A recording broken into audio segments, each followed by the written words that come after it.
既然都同意，那咱们就赶紧选个好日子，把若兰送过去吧。哎，对，老头子说的没错。哎呀，这个月就明天诸事大吉，其他时日都不适合婚丧嫁娶。你们看，明天行不？万事宜早不宜迟，既然明日就是良辰吉日，那……你先等等，这事先不急。媳妇儿，你这啥意思啊？凤娇，这事可不能拖啊。俗话说得好，女靠出嫁日，男靠出生时。明天可是千载难逢的好日子，错过这个村可就没这个店了。为了若兰将来能过得好，你可不能给耽搁了。娘，范财主到底给了咱们多少彩礼钱？凤娇，我不都跟你说了吗？250两，娘是有啥说啥，我可没背着你赚黑心钱啊！不信你问你爹。你娘说的没错，一张银票外带一个银元宝，都在你娘裤筒子里面塞着呢。爹娘，我咋能不信你们呢？他说完朝着陈占才并且使了一个眼色。娘，你看我和凤娇就若兰这么一个女儿，将来过得好与不好，咱们谁也不敢保证。所以说若兰的彩礼钱咱们可不能动，必须得让凤娇给收好了。占才你放心，钱娘都替你们收好了，除了你读书以外的钱，我保证不乱花一个大子儿。娘，不是我们不放心你，只是这钱还是放在我们自己手里踏实。若来以后要是有个急用，我们也能马上拿出来。占才呀，你这是不相信娘，怕娘乱花钱？哎呀，娘，你看你想哪儿去了？占才不是那个意思，只是这些彩礼钱，我们确实想自己掌管。毕竟我们就若兰一个宝贝女儿，她要是在范家过得不好，这些银子也算是给她留条后路，万事我都得替她考虑。等占才以后中了秀才，考取功名得来的钱财，我们再孝敬你二老。到时候你也别攒着随便花，想买啥就买啥。这是200两银子的银票，你收好。娘，不对吧？不是说250两吗？这咋还差了50两？占才呀，家里的银子和卖粮食的钱可都给你拿去读书了。咱家现在马上就要断粮了，若是把银子都给你，那我们就得饿肚子，所以余下的50两银子就留下补贴家用。哎呀，娘，哪有你说的这般严重？地里的庄稼已经成熟，用不了几天就能秋收，咋会饿肚子呢？你应该也知道，大户人家规矩多，若兰嫁过去想要站稳脚跟，就得处处打点，花钱收买人心。这250两银子一分可都不能少，全得留着给若兰做准备。老三媳妇儿，你应该知道啊，为了供占才读书，咱家该卖的不该卖的可是都卖了，地里的庄稼除去赋税，也就够全家1年的口粮。如果把银子都给你们，那我们早晚有天会饿肚子。哼，娘，您这么说话我可不爱听。啥叫为了供养老三？老三读书也是很辛苦的，他这么努力为了啥？还不是为了给你们脸上争光，为了给陈家光宗耀祖。你要是不想供他，这书我们不读了。你们这是要逼死我呀！娘，您别这么说，我们也是没办法呀。凤娇说的不错，二房也没分家单过，不管谁赚了钱，理应交给你打理。就算我以后有了出息，那俸禄也是要交给你当家的。可这若兰的彩礼，我们必须自己拿着，这是我给她留的后路。要是家里真没米了，我这还有30文钱，你先买点粟米对付一口，用不了几天也该秋收了，怎么也能熬过去。他又把50两银子心疼肝疼的拿了出来。占才呀，钱都给了你们，将来娘可就指望跟你们过好日子了。娘，你放心，将来儿子考取功名，一定给你盖一处3进院的大宅子，你就等着跟我享清福吧。娘，等占才功成名就，咱家就是高门大户，到时再给你配上几个丫鬟婆子，吃的用的都有人伺候着，你可就成了人人羡慕的富家老太太了。好好好，我和你爹可就等着跟你们享福了，你们别让我们失望就行。唉，钱也给你们2口子了，还是商量商量，啥时候把若兰送范家去吧。陈占才恨不得今天就把陈若兰送去范家，自己也去书院好好炫耀一番。铁，你看你真是越老越糊涂了，我娘不都说了吗？这还有啥可商量的？没问你，我问凤娇呢。柳凤娇刚才那副慈母的样子消失不见，只顾着看着手里的银子，心里乐开了花。占才说的对，这事还有啥可商量的？一切听我娘的，明天就把若兰送过去。那事情就这么定了，你们两口子是不是该去看看若兰了？婚姻大事虽由父母做主，但还是有必要和她商量一下。快走，咱们去看看闺女。若兰，醒醒，娘回来看你了。你们这4条该死的东西，竟敢坏本小姐好事！赶紧把我的如意郎君找回来，不然我扒了你们的狗皮！疯了，疯了！若兰真疯了！你赶紧再问他2句，真要是傻了，咱们得赶紧去请郎中啊！娘，你说若兰不会真的疯了吧？你们不是说若兰好好的吗？咋变成了现在这副模样？真要是疯了，还咋嫁人啊？若兰，若兰，醒醒，醒醒，你没事吧？见陈若兰双眼紧闭，没有吭声。若兰，醒醒啊！陈若兰努力地追寻着梦中的男子，闭着眼撅嘴就迎了上去。陈老汉以为他要咬自己，下意识地抬手给了他一个大嘴巴。爷，你有病啊！你打我干啥？若兰啊，你到底是疯还是没疯啊？你才疯了！我这不好好的吗？那没疯，你为啥张嘴就要咬我呀？我那是……陈若兰猛地想起了刚才的梦境，这才知道他错把陈老汉当成了美男子。我不是都说了吗？在我睡觉的时间，不允许任何人进我屋里。你进来干啥？赶紧给我出去！你们快进来！若兰没事儿，就是睡癔症了。我的若兰，让你受委屈了，你还好吧？若兰，到底咋回事啊？你怎么会被饭桶？是啊，若兰，到底咋回事啊？说好的在外边看着那死丫头，屋里的人咋变成你了？娘，您可要为我做主啊！都是陈青青害了我，当时我就是想进去看看她被迷晕了没有，却发现她在装睡。我刚想开口喊人，只觉得眼前一黑，就失去了知觉。今天早上醒来，就发现正被范财主欺负。爹娘，女儿没脸活着了，让我去死吧！若兰，别怕，别怕，有娘在。娘，如今女儿已非完璧，我没脸活着了，你就让我去死吧！若兰，你可千万别做傻事，你要是有个意外，娘还咋活呀？若兰，事已至此，你就是死了又能怎样？难道这个仇你就不报了？爹娘，我都没脸见人了，还怎么报仇？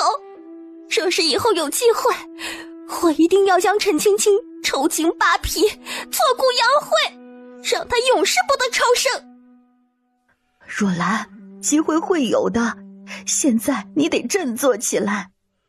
这件事你不要钻牛角尖，凡事往好了想一想，兴许会有意外之喜。娘，您就别安慰我了，事到如今，还会有啥意外之喜呢？有，咋没有？我家若兰天生富贵命，所有的坏事都会化险为夷。你还不知道啊？范财主已经答应纳你为妾，你就把心放肚子里，没人敢取笑你。是啊，事情已经这样了，不如就顺水推舟，你嫁给饭桶也不算吃亏。我才不要嫁给那个又老又丑的饭桶！若兰，你这样说就不对了。虽说饭桶年纪大了些，相貌也一般，但人家家财万贯，你嫁过去就能吃香的喝辣的。俗话说得好，狗晒太阳图舒服，鸭子游泳图干净。咱们女人图的是啥？不就是图能嫁个给你衣食无忧的男人吗？是啊，若兰，你娘说的对，嫁汉穿衣吃饭。老话说，女人生得好不如嫁得好，嫁人是女人的第二次投胎。范家可是咱们当地有名的高门大户，你能嫁过去那就是高攀，有啥委屈的？见陈若兰还是一个劲儿的摇头。若兰，你先别耍性子，好好想想，你现在已经是饭桶的人了，如果你要是不嫁，纸包不住火，好事不出门，破事传千里。你要是不嫁给饭桶，将来谁还能娶你啊？纸还包啥火呀？现在已经弄得人尽皆知了。若兰要是不答应，估计都到不了明天，全清水镇的人都知道了。若兰，娘所说所做可都是为了你能找个好归宿。事到如今，你可不能任性，不然你后半生可就毁了。娘，我听你的。好好好，这就对了，真是娘的好闺女。娘明天就送你去范家。啊，咋这么着急啊？我还没准备好呢。有啥好准备的？你就准备嫁过去享福吧。对，若兰，你以后在范家站稳脚跟，记得多帮衬帮衬家里。吴家老宅，当家的，老宅那些人就是披着人皮的畜生，竟干出如此猪狗不如的事情。依我看，那边的房子可不能再住下去了。你说的没错，一会儿我把这收拾一下，你和新丫头先睡西屋，我和小鱼睡东屋，让大宝先回去住。爹娘，你们不用担心，就他们那点小伎俩，我还不放在眼里。不过这牛棚肯定是不能再住下去了，我打算明天就备料，等秋收结束，咱们就着手建房，到时候咱们盖个大房子，把咱们的堂房也搬过去。不行，建房啊，咋能用你的钱呢？等爹娘攒够了银子呀，再建也不迟。你娘说的对，你攒钱不容易，爹娘现在每天都有工资，还能吃饱饭，已经很知足了，不能奢求太多。爹，这以后的日子还长着呢，咱们一家人先把眼前的日子过好，这房子建起来，咱们住着也舒坦。再说了，我还能挣钱，您和娘就别担心了。青丫头，若是你执意建房，那房契上和地契上就写你的名字，以后你出阁当做嫁妆就好，爹娘不能占你的便宜。怎么能说是占我便宜呢？我有爹娘疼着，有大哥小韩护着，咱们一家人住在一起多好。有些事儿啊，还是提前说明白好。俗话说，亲是亲，财是财，以后你大哥小韩成亲住在一起太麻烦了。房子是你建的，娘派啊，以后会给你添麻烦。娘，你不用顾虑这些，我不打算嫁人，我要陪着爹娘过一辈子。瞎说，姑娘哪有不嫁人的呀？再有2年不出门子呀，可就成老姑娘了。娘，我说的是真的，嫁人并非是女人唯一的归宿，我有能力赚钱养家，有能力照顾好你们。嫁人，我就不能再干自己喜欢的事情了。现在我一个人自由自在，想做什么就做什么，这多好啊！好闺女啊，娘听你的。1日一早，陈若兰穿着柳凤娇给她准备的大红嫁衣，在陈占才夫妇的陪同之下，来到了范家。娘，你看范家冷冷清清的，一点都没有娶亲纳妾的样子。若兰，你多心了，大户人家纳妾根本不会张灯结彩，只要圆了房，那就证明你已经是范家人了。你还傻站着干嘛？赶紧去叫门呢！好，我这就去。满脸带笑的上前拍打着门环。过了好一会儿，一个小厮打扮的男子走出来。你谁啊？有事吗？在下陈占才，是你家范老爷的亲戚。我家老爷的亲戚？我家老爷亲戚多的是，但每个我都见过，可咋从来没见过你？你从哪儿来啊？一回生二回熟，今天见了面，咱们不就认识了？以后你要是受了啥委屈，就和我闺女说，让她给你做主。你咋把我给整糊涂了？你闺女谁啊？告诉你，听好了，我闺女是你家范老爷新纳的五姨娘。你个大傻子，给老子滚一边去！我家老爷只有4房媳妇，哪来的五姨娘？再敢胡说八道，小心我砸断你的狗腿！你个不长眼的奴才，竟敢如此无礼！再敢怠慢你家老爷的岳父大人，我让你吃不了兜着走！看你穿的人模狗样的，原来是个大傻缺呀！赶紧走啊，我没时间跟你磨牙。我再说一遍，赶紧去通报你家老爷，让他赶紧出来接我们。今天可是你家老爷大喜的日子，你要是让我女儿等得太久，耽误了良辰吉日，饭桶绝轻饶不了了你。实在抱歉，您老先消消气，稍等片刻，小的这就进去通报。赶紧去，再敢耽搁，我饶不了你。战才，你好好跟下人说话。若兰初来乍到的，万一哪句话得罪人家，那不是给咱家若兰添麻烦吗？凤娇，你放心，像这种奴才就不能给他好脸色，你越是好言好语，他越蹬鼻子上脸。闺女，从现在起，你可就是范家的五姨娘了。记住，不管你用啥法子，你一定要讨饭桶的宠爱，只有这样，你才能成为人上人。记住了吗？娘，这些我都知道。你放心，只要饭桶给我机会，我就能抓住他的心。好好好，这点要随娘。想当年，娘就是凭一身本领，让你爹离不开我的。行了，凤娇，女儿在跟前呢，你说这些干啥？就在几人说话间，刚进去通报的小厮走了出来，他轻蔑地看了几人一眼。你们随我来。说着，他没有走进大门，而是朝着左侧走去。陈战才一愣，有些不明所以。你带我们去哪儿？当然是带你闺女见我家老爷啊。见你家老爷，从这儿不就进去了？你是真不懂，还是在这跟我装糊涂？你见谁家娶妾从大门进的？你这人怎么说话呢？信不信我一会儿见到你家老爷，让他教教你什么叫人情世故，教教你怎么做人，竟敢如此无礼！我看你真是肉皮子紧了。你别在这儿跟我装蛋了，行不？哼，真以为你女儿当了小妾，你们就能鸡犬升天了？我告诉你，在我这里，你连个屁都不是。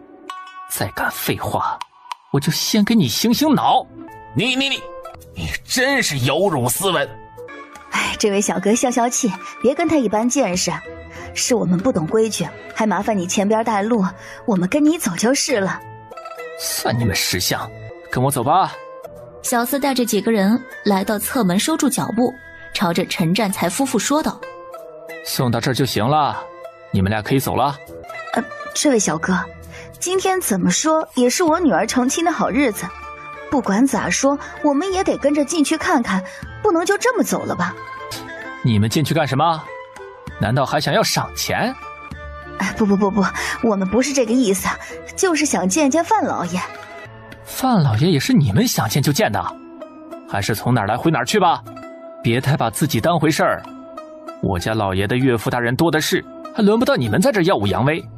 小哥，我们没有别的意思，就是想亲自把女儿送进去。少啰嗦，要是舍不得你家女儿，就赶紧领回去，别在这瞎耽误我功夫。你太粗俗，真是有辱斯文。你个穷逼，装啥大板蒜呢？女儿都管不住，还装什么斯文？也不嫌丢人。快点的，进不进给个准话，我还等着给夫人回话呢。凤娇，咱们就送到这儿，让若兰自己进去吧。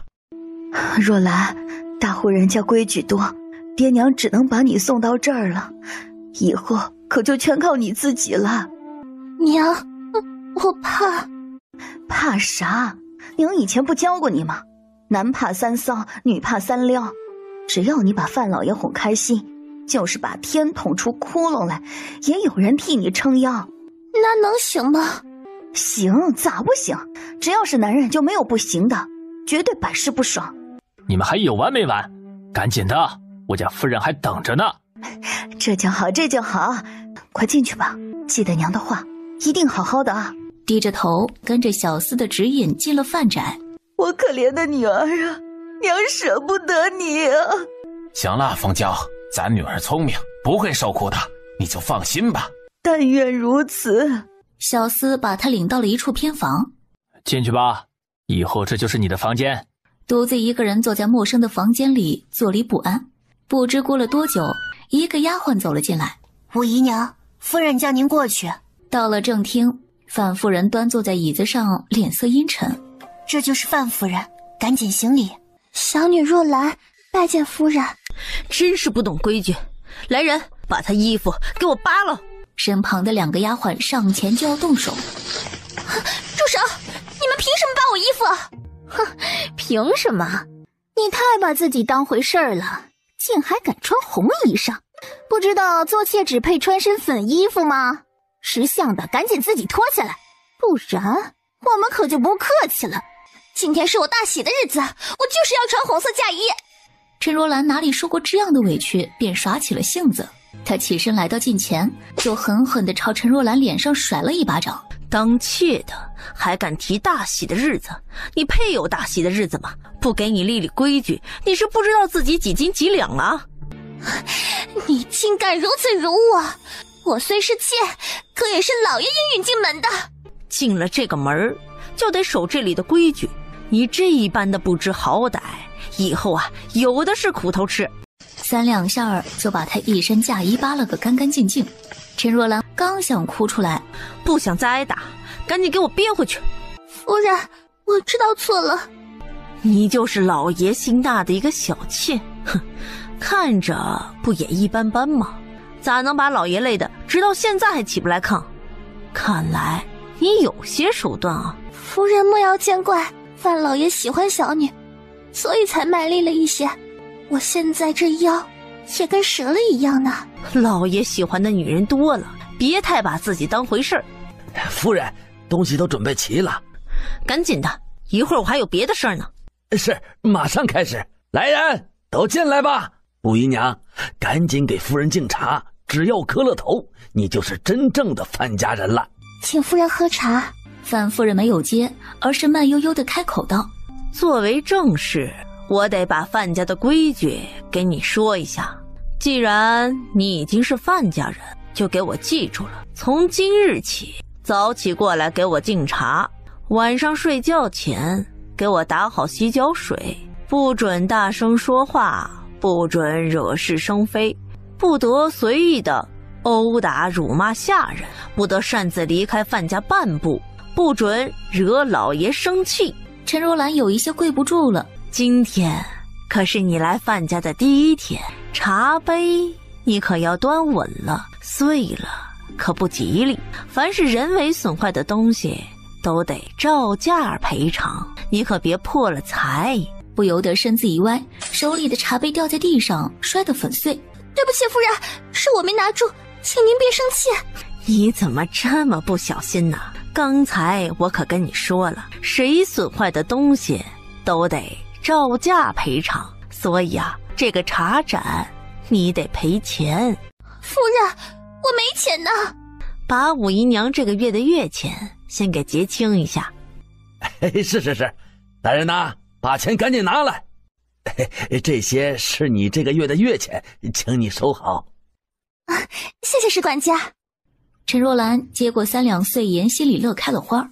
正在她高兴之际，史管家，你还愣着干什么？赶紧动手啊！是，遵命。史太守又把3两银子从陈若兰手里夺了过来。啊，史管家，这不是给我的月银吗？你为啥要拿走啊？对不起，一码归一码，这些银子正好够赔一个茶杯的。什么？一个茶杯值3两银子？没错，这都是夫人定的规矩。你们欺负人！闭嘴！真是不懂规矩，无缘无故又哭又闹的成何体统？今日要是不责罚于你，难以服众。来人，把他给我拖到外面跪着去，跪满了2个时辰后再来见我。陈若兰跪在院子里，毒辣的太阳晒得她头昏脑胀，她的眼中满是不甘，额头上的汗水大颗大颗的往下落着。范家的下人看着她的眼神充满了鄙夷与不屑。她就是老爷心纳的五姨娘，看着跟没长开似的，就这模样，怎么被老爷相中的？啥被老爷相中的？是爬床换来的，不然老爷能看上这种货色，真是为了攀附富贵，连脸都不要了。还要啥脸？我可听使管家说了，咱们老爷根本就不知道咋回事儿，醒来就发现跟这个不要脸的女人在干那事儿。更可气的是他亲爷奶带人捉奸，老爷没办法，逼不得已才同意他进门，老爷也被他给骗了。真的？这么说他就是个爱慕虚荣没有一点羞耻心的荡妇了？没错，就是个不要脸的下贱货。哎呀，行了行了，咱们别说了，该干啥干啥去吧。他要把今天受的屈辱还给那些伤害他的人。范夫人身边的贴身丫鬟婉儿走过来，厉声警告道：夫人说了，让你跪满2个时辰，少一刻都不行。你要是敢偷懒，有你好受的。陈若兰狠狠地瞪了婉儿一眼，但是却不敢还嘴。时间1分1秒的过去，陈若兰感觉自己快要撑不住了。就在这个时候，2个打扮的花枝招展的女子路过院子，分别是3姨娘秋桐、4姨娘艳丽。哟，这不是新进门的5姨娘吗？怎么这么快就失宠了？看来她这狐媚功夫不到家呀。姐姐，你这说的什么话？就是一个靠爬床得来的姨娘，谈什么失宠啊？本来就没得宠。哼，别以为进了范家门就能飞上枝头，这里的日子啊，可没他想的那么好过。2个时辰到了，陈若兰眼前发黑。起来吧，夫人让你去她房里。拖着沉重的双腿，跟着婉儿来到范夫人房里。这个呀，只是开始，以后的日子还长着呢。你要是识趣，就乖乖的听话，不然有你苦头吃。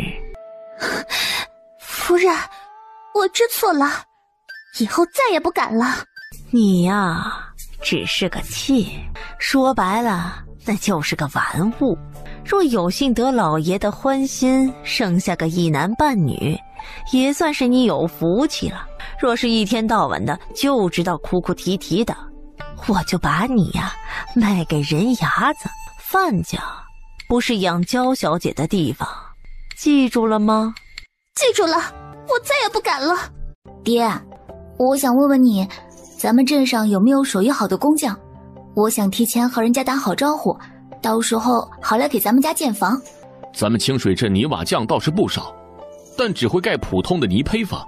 要说能工巧匠，只有镇上的鲁氏兄弟，老大鲁能，老二鲁芳，他们是专门盖砖瓦房的手艺人。听说以前他们还去京城给达官贵人建过府邸。不过这俩兄弟手底下有好多的手艺人，他们向来都是承接大工程，从不接散活。你要是去单请这兄弟2人，怕是请不动呀。爹，我想去见见鲁氏兄弟，如果价钱合适，咱们就把建房的事宜全交给他们，这样咱们也能省心。看来只能这样了，毕竟咱们清水镇除了鲁氏兄弟以外，再无好的手艺人。那你就先去问问。行。清水镇鲁氏兄弟名声很大，稍加打听，陈青青便问到了他们的住所所在。没一会儿便来到了鲁氏兄弟的宅前，来到门前敲了敲门。姑娘，你找谁啊？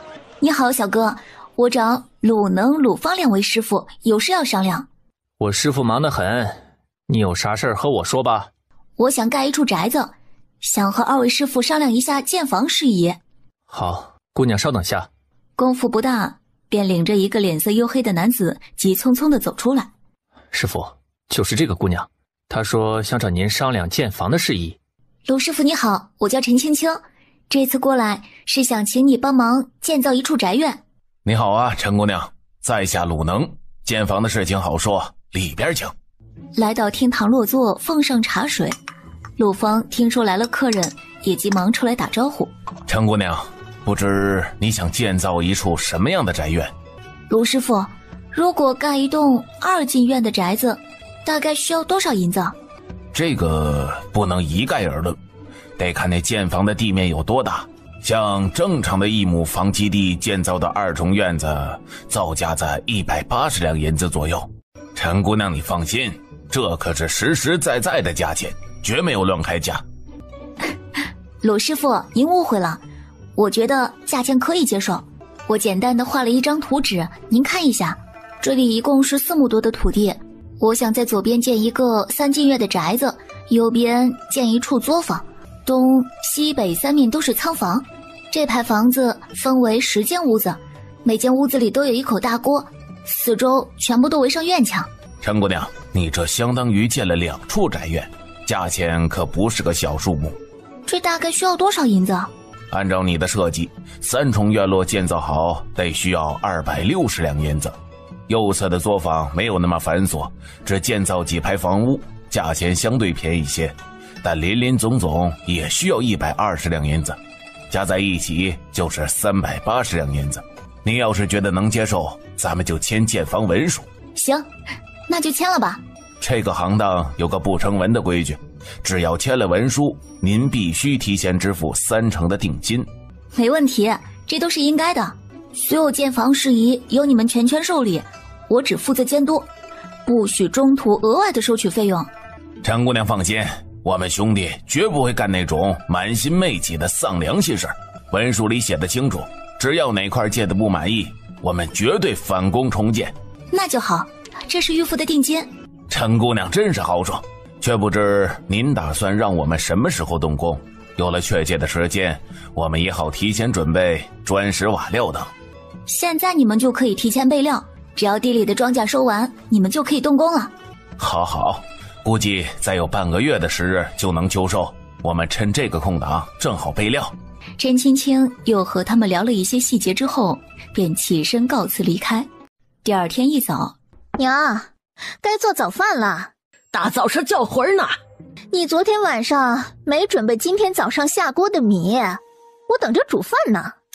吃，睁眼睛就要吃的，这日子没法过了。娘，前阵子你可说了，饿不着我们，现在大家都等着吃饭呢，没米我怎么煮饭呢？哎呀，老二家的，这30文钱你拿着去镇里买点粟米，再过几天地里的粮食就能收割，怎么也能撑过去。娘，镇粮的腿还没好，我哪有功夫去镇里买粮啊？还是让我爹去吧。让大宝去，天天给那死丫头扛活，自己家的事儿一点不做，让他干啥用？你这话说的我就不爱听了。大宝给亲丫头做工可是有工钱的，啥叫给他扛活呀？既然有工钱，我咋没看到1文钱呢？我咋知道啊？大宝又不是小孩子，赚了钱他有权利自己拿着，我这个当娘的管不了那么多。行了，都别吵吵了，我去买米。把钱拿好，快去快回，别耽搁了。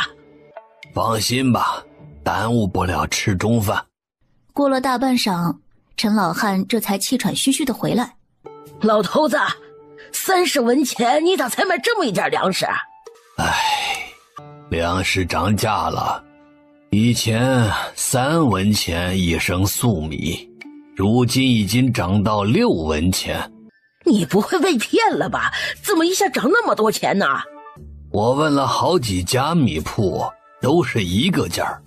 今年年头不济呀，所有的粮食都已经上涨了。精米啊，已经涨到40文钱1斤了。老婆子，这往后的日子不好过呀。老婆子，我刚才回来的路上看见10多辆牛车往咱们村来了，车上全都是青砖，好像是谁家要盖大房子呢。10多辆牛车，那得盖多大的房子啊？走，咱们快去看看热闹，到底谁家这么牛啊？见鲁氏兄弟来了，忙指着路边的空地问道：鲁师傅，你看把砖卸在这里成吗？可以，就卸这里吧。那好，你们忙着，我就不陪着了。鲁氏兄弟点点头。陈青青堂房还有事儿，便转身去了吴家老宅。这咋都停咱家门口了？不会是那死丫头要盖房子吧？刚出那么一码事儿，今天就开始备料，看来这死丫头真是要红毛。看这阵仗，不会是想盖个大宅子吧？不可能，不是我小瞧他们，就他们的穷命鬼脑袋，有钱也不会花，盖个普通的青砖瓦房就不错了。他们家这是要打算盖多大房子呀？3重院的大宅子。哎呀，我的娘啊！这死丫头要翻天了，竟还盖3进院的大宅子！你个不要脸的死丫头，真把她自己当大财主了，竟还盖3重院，她这是想气死我呀！哎，行了，老婆子，你也别生气了，气坏了不值当，眼不见心不烦，别在这儿看了，咱们赶紧回屋。不行，我得在这瞅着，我咽不下心中这口恶气。这有啥可瞅的呀？越瞅越闹心，还是赶紧回屋吧。你说的没错，我就让他们闹心，不给我点好处，他们甭想建房。老婆子，你这话啥意思？你呀，真是榆木疙瘩脑袋不开窍，送到嘴边的便宜都不占。这有啥便宜啊？你把话说明白点。行了，就你这智商也就这样了。走，咱俩去给他们填堵，弄点散碎银子花花。来，你们都住手，先别下车了。众人并没有停下来，而是继续着手里的活计。陈老太往牛车上一坐，你们耳朵塞鸡毛了？我让你们先停下，听不见人话呀。这位大娘，我们也没招惹你，你这是要干啥呀？啥叫你们没找我？我现在心里堵得慌，赶紧把你们管事的找来。这位大娘，我就是这里主事，请问你为何阻拦他们在此卸车？为啥？你说为啥？我问你，谁让你往这卸的？你们卸砖经过我同意了吗？大娘，这个地方好像不碍你家啥事儿吧？你放屁！睁开你的狗眼，好好看看，这都快堵上我家大门口了，竟还说不碍事儿！大娘，这地方隔着一条村道，而且没有正对着你家大门，根本就不影响你家出行，咋会碍着你的事儿呢？胡说！虽然不影响出行，但挡我家视线了，我看不着远处的风景，心里就发慌。我现在心口砰砰直跳，你说咋办吧？大娘，这样吧，既然你说这里挡了你家的视线，那我们往边上再来些，这样总行了吧？不行，卸到哪儿都挡我家视线。现在我心慌的厉害，你们要是不给我个说法，打死我都不起来。鲁能走南闯北多年，这种倚老卖老的事情早已是司空见惯。他知道强龙不压地头蛇的道理。鲁能连忙吩咐身边的人去找陈青青。这个时候，周围已经聚集了很多看热闹的村民。哎呀，还以为青丫头就是随便说说呢，没想到真的要盖房子啊！是啊，刚开始还以为盖的是泥坯房，竟然要盖青砖瓦房。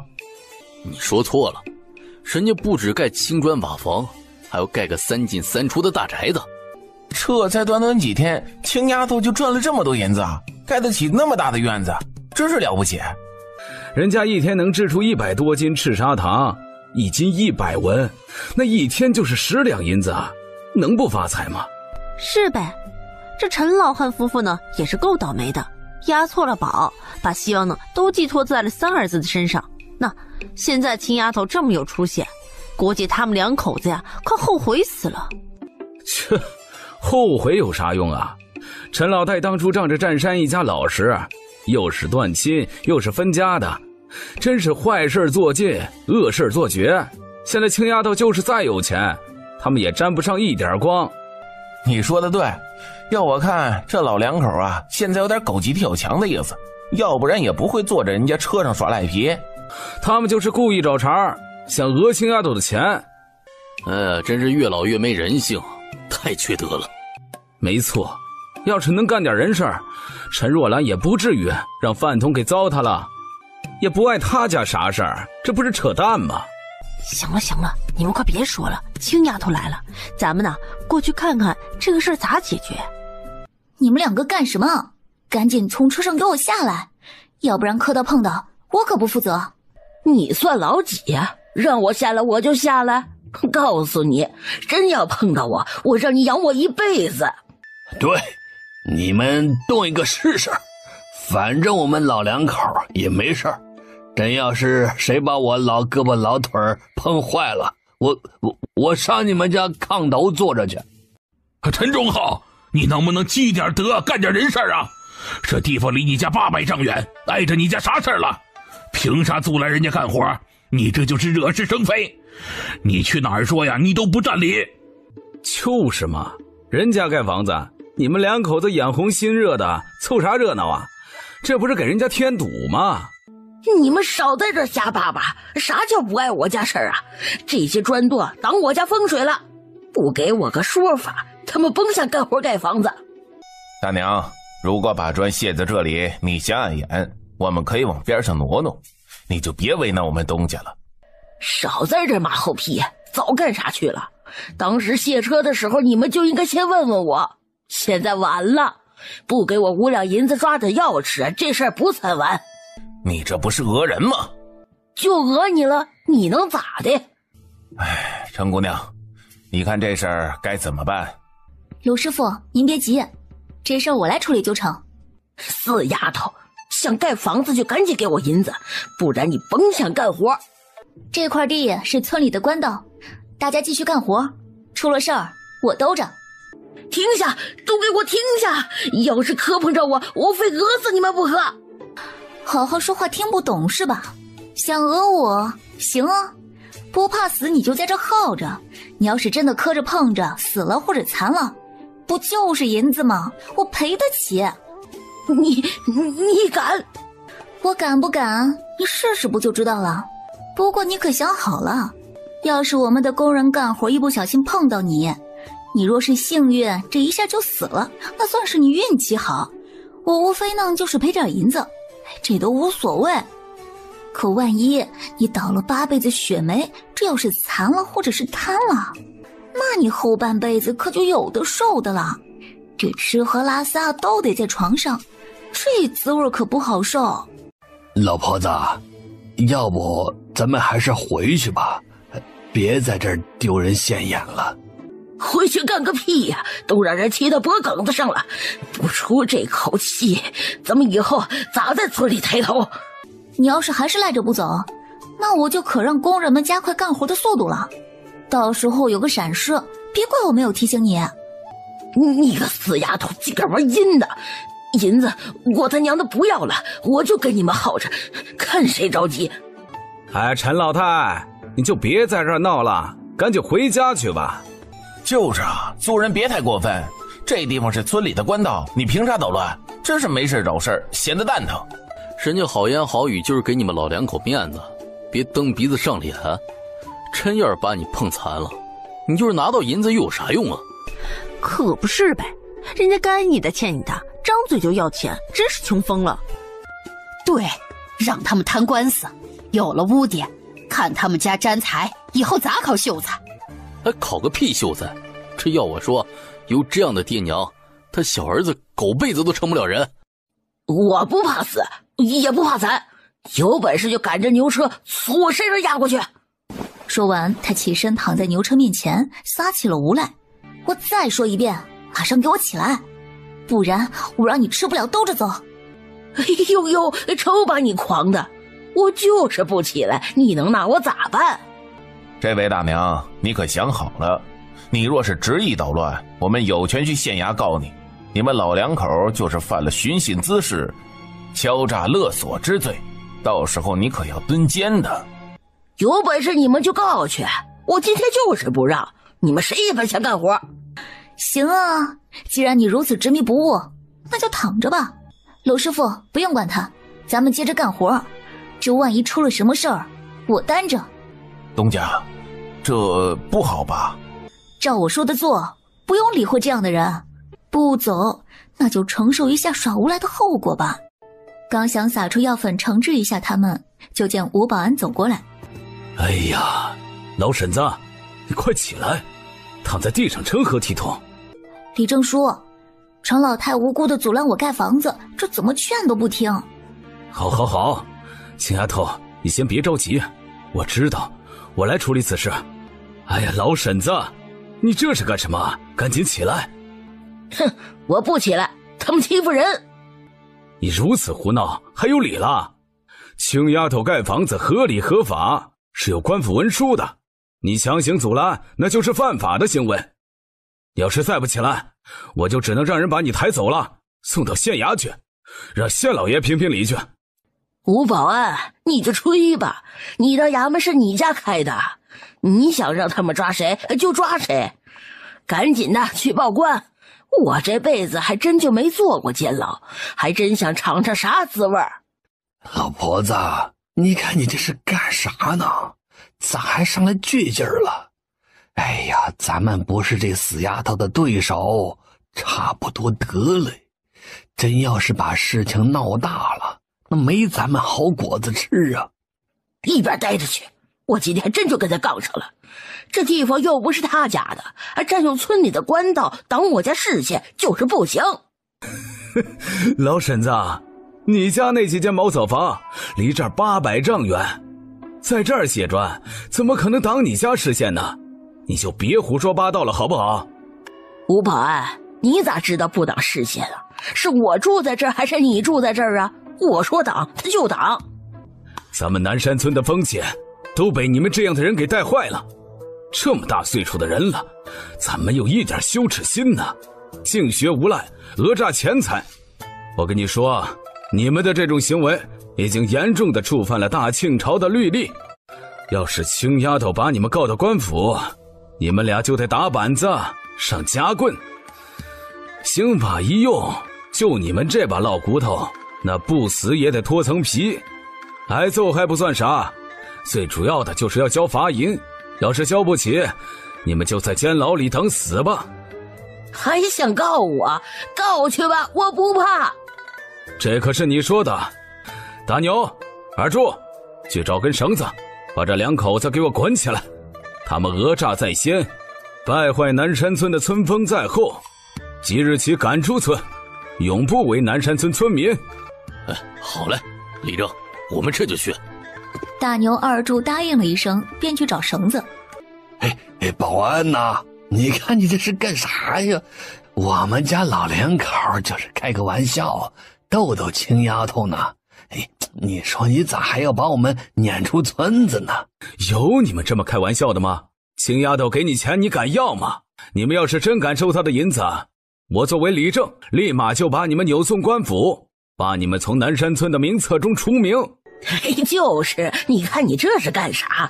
我们就是闹着玩儿，你这一会儿官府，一会儿又除名的，真能吓死个人。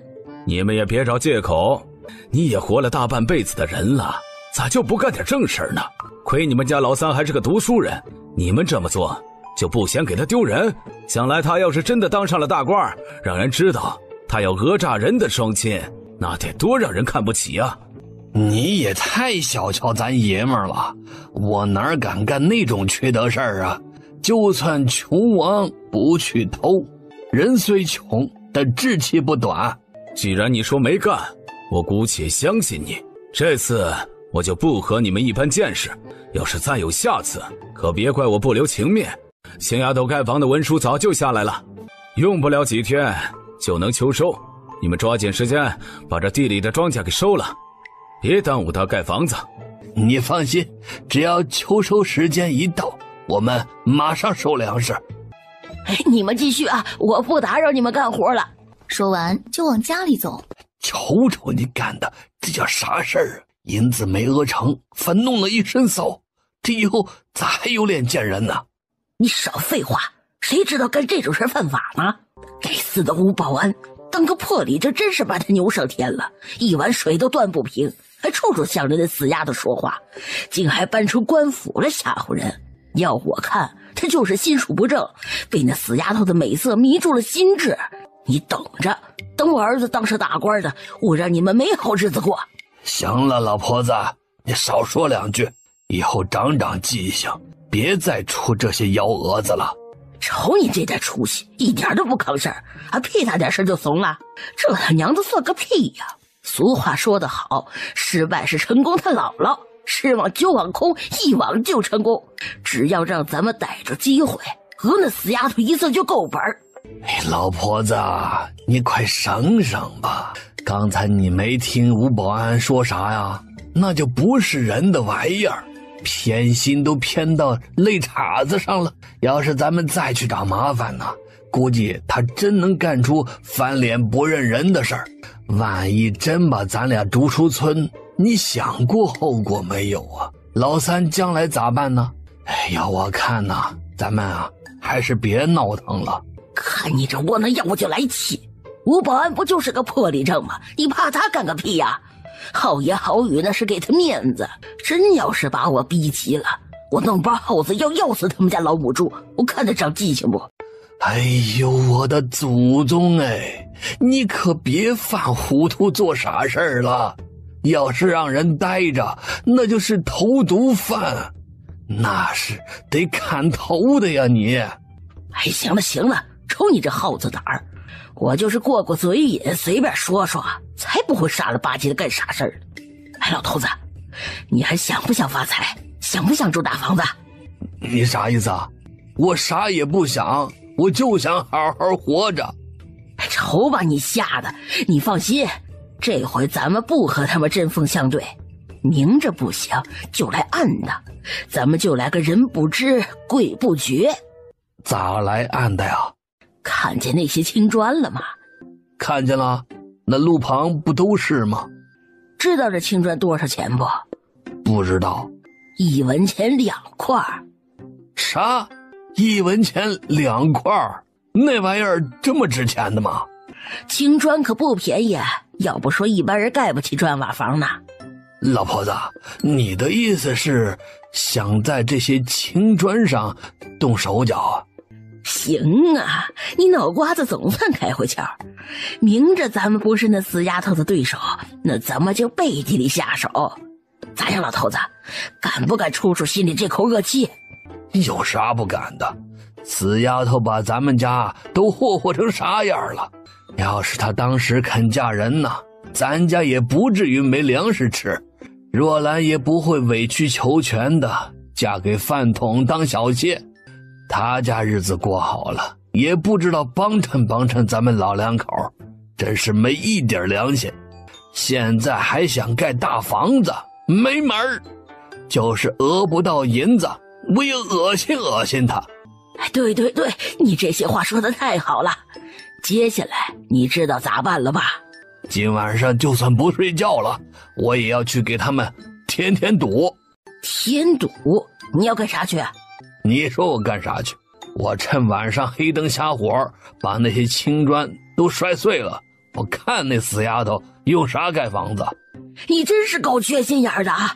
我咋就摊上你这么个没脑子的250啊？凡事你能不能动脑子，别犯傻行不？骂我干啥？我咋又成傻子了？刚才不是你说的吗？明着斗不过人家，咱们就背地里使坏。那些青砖1文钱2块，我想着这一晚上敲碎它180的，那不也好几十文钱吗？你咋抽风似的又埋怨起我了？不让我干我就不干呗，你老骂我干啥呀？你当我是老太太的尿盆滋起来过瘾是吧？看你那死德行，说你2句你还不爱听了。谁让你半夜去砸砖啊？你就不能想点别的？你真是胡搅蛮缠。我倒是想用火烧呀，可那玩意儿也点不着啊。我话都说到这份上了，你竟还不开窍，真傻透气了。我现在真想把你脑袋揪下来，好好用水洗洗。你这个老婆子，你还有完没完了啊？我咋傻了？那些青砖不能吃不能嚼，点火还点不着，除了敲碎还能干啥？你说还能干啥？咱们能不能拿回家铺个地或者搭个鸡窝？是不是比敲碎了强？对呀，我咋就没往这地方想呢？这要是一晚上摸回来几百块青砖，那咱家不就发财了？真不容易，你总算开窍了。我跟你说啊，这些日子晚上咱们尽量就别睡觉了，争取偷3间大瓦房的青砖回来。到时咱们也盖新房，垒院墙，让那死丫头也看看咱们过得不比她差。咱们家的日子绝不能让那死丫头骗子给比下去。3间瓦房太小了，要偷就偷个2重院回来，这样岂不是更痛快？可是偷回来这么些青砖往哪儿放呢？万一被死丫头发现，那就坏菜了。就她那不依不饶的性子，真要告咱们个偷盗之罪，可是要蹲监牢的。没事儿，你就放心大胆的往回偷，咱家屋子有的是地方，只要不让外人进屋，谁都发现不了。对，是个好办法。只要风声一过，咱们就能光明正大的盖房子了。没错，不过这些日子你可得勤快点儿。你放心，今晚上我就把门前那对青砖给它连窝端，争取10天半个月的就把咱家屋子偷满青砖。我求求你别气我了行不？凡事能不能动动脑子？我又咋惹你了？你能别死凿一门不？要是你把门口那朵青砖搬空了，明天那死丫头就得找上门来。俗话说心急吃不了热豆腐，为了稳妥起见，你得分开偷，这堆偷点那堆偷点，只有这样才不会让人发现嘛。好，我都记下了，你就等着在家数砖头吧。多谢李正叔了，多亏您的帮忙，不然这老两口不会如此轻易离开。哎呀，青丫头，不用客气了，这2个老家伙年纪越大越愚钝，你别跟他们一般见识，毕竟你的身体里还有着他们的血脉呢。可是他们从来没把我当作亲人，我又何必顾念着那一点血缘呢？陈青青自嘲地笑了。我知道，这么劝你显得有点矫情，毕竟我没有经受你所承受的痛苦，毕竟活在仇恨之中不会快乐的。李正叔，我这房子盖得有一些大，我想把堂房也一起盖起来，等来年发动村里的所有人一起种植甜菜，到时候我负责统一收购。这感情是个好主意，咱们村大部分的土地贫瘠，种甜菜能有收益，那可是造福大伙的好事啊，叔支持你。那好，那下次正中送来甜菜的时候，我让他多带一些甜菜种子，到时候可就靠您帮我发动村民了。好，秦丫头放心，这事儿包在我身上。陈老汉短短几天的时间，他就偷回来了好几千块砖。老头子，快坐下歇会儿，还别累坏了。老婆子，你咋还没睡呢？赶紧睡会儿吧，要不天都快亮了。我想睡，可看着这一屋子青砖，我高兴的睡不着啊。照你这个速度往家里倒腾，估计不出1个月，3间大瓦房可就有着落了。老婆子，你说的没错，我当时也是这么合计的，这才卯着劲儿往家里搬砖，可这2天有点不好下手了。咋回事？让人察觉出来丢东西了？那倒没有，就是那守夜的二蛋子比我还有精气神呢。这几天呢，他就好像打了鸡血似的，成宿的不睡觉，一个劲儿的瞎转悠，害得我还得跟他躲猫猫。我当出了啥事儿呢？这有啥大不了的？老虎还有打盹的时候，就不信没下手的机会。再者说了，你不会和他打迂回战术啊？你的意思我懂，刚才我就是东躲西藏，可还是被二蛋子给吓得够呛。真要是把你逮着，咱们可又白忙活一场。老婆子，你赶紧睡一会儿吧，我再出去转一圈，我争取在天亮前把咱们屋子里面都堆满。老二家的早饭做好了吗？赶紧吃饭，我都饿了。家里已经没米下锅，你让我用啥做早饭？前几天不给你一小点粗米吗？这才几天呢就吃没了。娘，5斤粟米已经维持了5天，那点粮食难不成你打算吃一辈子？哼，家里的粮食都让你给嘚瑟没了，这几天我们就没吃饱肚子。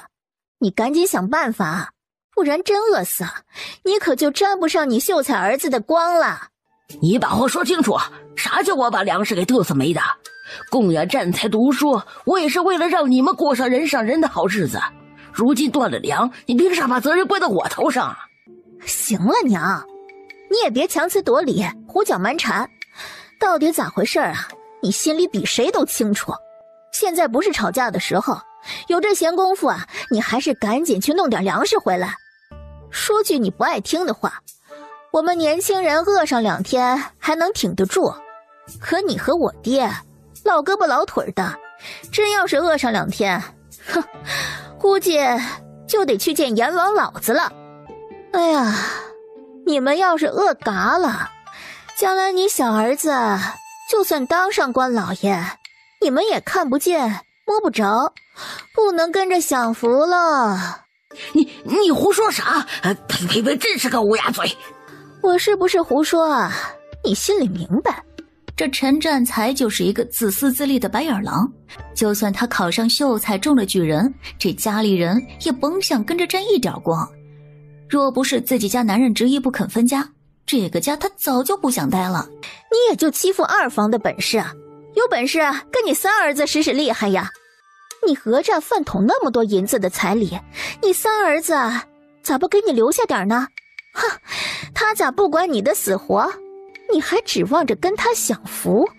我看你还是省省吧。你懂啥？老三就一个闺女，把彩礼钱拿回去是给若兰留后路，跟他靠本事赚钱孝顺我不是一码事儿。那银子就算给我，我能要吗？若兰的彩礼钱你不能要，亲丫头你就往死里坑，真是个老糊涂蛋。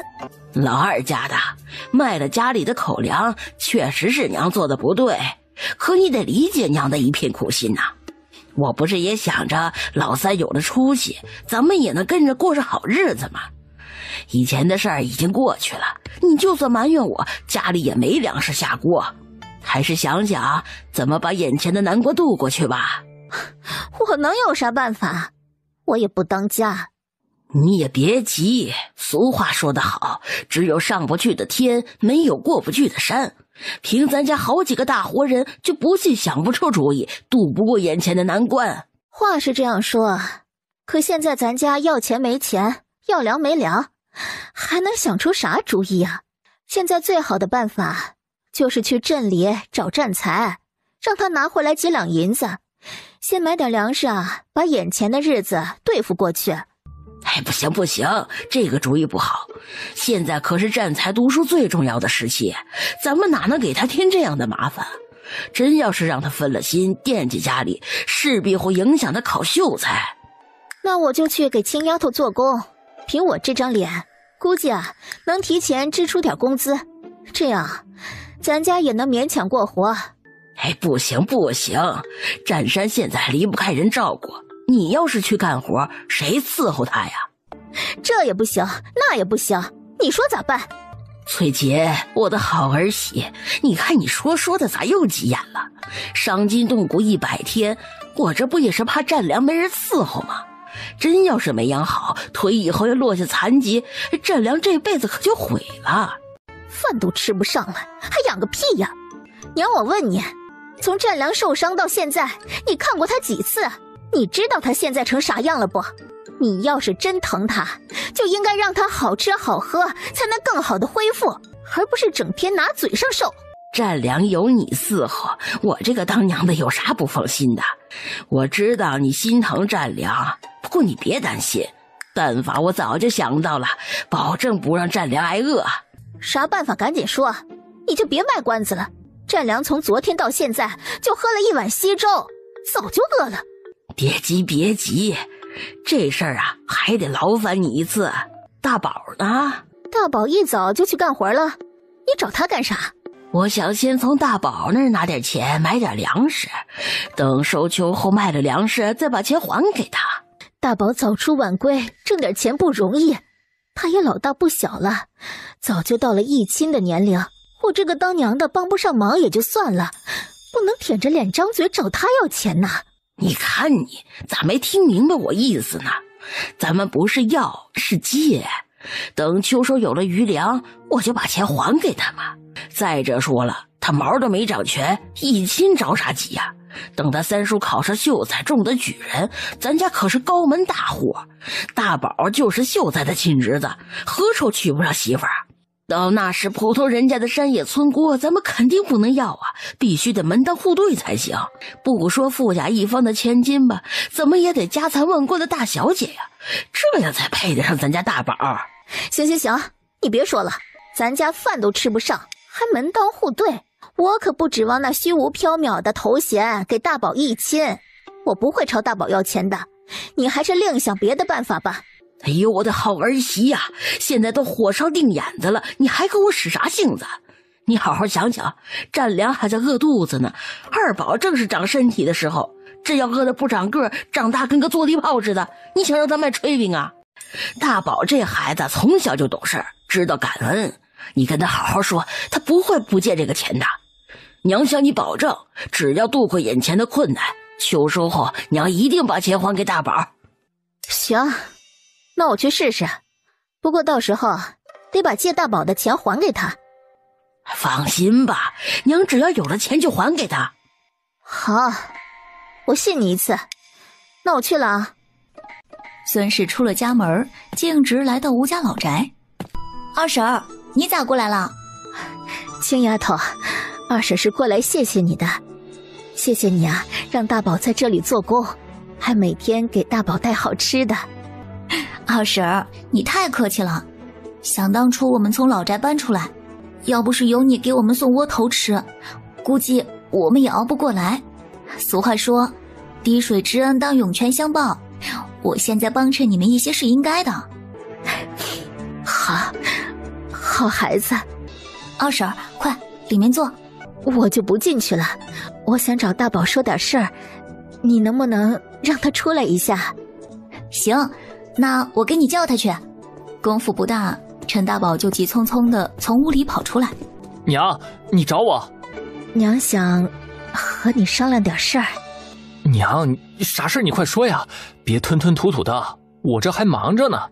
咱们家已经到了没米下锅的地步，我不想和你张这嘴，可是你奶说了，等有钱就还给你，我也下不了狠心不管，所以我才来找你，你看能不能……行了，娘，你别说了。娘，你真是糊涂，家里的日子过成现在那样，能怨谁呀？如今没钱吃饭，那是他们自作自受自找的，你别管他们这些破事儿，让他们自己想办法去。大宝，你说的都对，可他们都那么大岁数的人了，能有啥办法呀？家里所有钱都花在我三叔身上，让他们找他宝贝儿子要去。娘，您就听儿子一句劝，赶紧回去把家分了，我赚钱养活你们。孙氏何尝不想分家单过，可是自家男人不同意，他也无可奈何。大宝啊，你爷奶虽然偏心，但却没有伤害算计过咱们二房，凭这一点呢，你爹是不会分家的。你以后啊，就别再说这件事儿了。娘，他们虽然不曾伤害咱们家，可也不向着咱们呀。他们心眼子都偏到肋叉子上了，眼里只有三房，咱们二房在他们眼里就是牛马，根本就是受累不讨好。一旦扯到三房读书的事儿，他们一点底线都没有，指不定做出啥恶事儿，到时候咱们后悔都来不及。行了，大宝，你去忙吧，娘不麻烦你了。娘，您等等。他从衣兜里掏出了30文钱，递到了孙氏的手里。娘，这点钱你先买些粮食，要是不够，您再朝我要。够了够了，这些钱呐，买2升粟米，剩下18文钱全都买米糠，省着点吃啊，怎么也能对付到秋收了。娘，米糠根本没法下咽，这些钱都买粟米，若是吃完了，我再给您钱。这甄青青早把2个人的对话听了个清清楚楚。大宝，我知道你孝顺，可是你赚钱也不容易。陈老太这些年当家霸道惯了，我们大房被逼断亲，他本以为可以轻松拿捏我们，可是却没想到我们根本没有妥协。青丫头，你们忙着，我就回去了。二婶儿，这是我刚给你买的一些点心，刚想给您送过去。既然您来了，那就顺便拿回去，刚好给我二叔补补身子。不，青丫头啊，你赶紧拿回去，这东西太贵重了，我们可享受不起。哎呀，拿着吧，二宝正是长身体的年纪，需要补充营养，您就别和我客气了。谢谢青丫头，我替二宝谢谢你啊。青丫头啊，二蛋子一个人看着那么多物料，你得叮嘱他晚上精神点，别让坏人钻了空子。谢谢二婶儿，我记下了。好，青丫头啊，你们快去忙吧，我先回去了。夜幕降临，老婆子你就别数了，就这些青砖，你都数了不下10遍了。等今儿晚上我再倒腾回来几百块，让你数个够。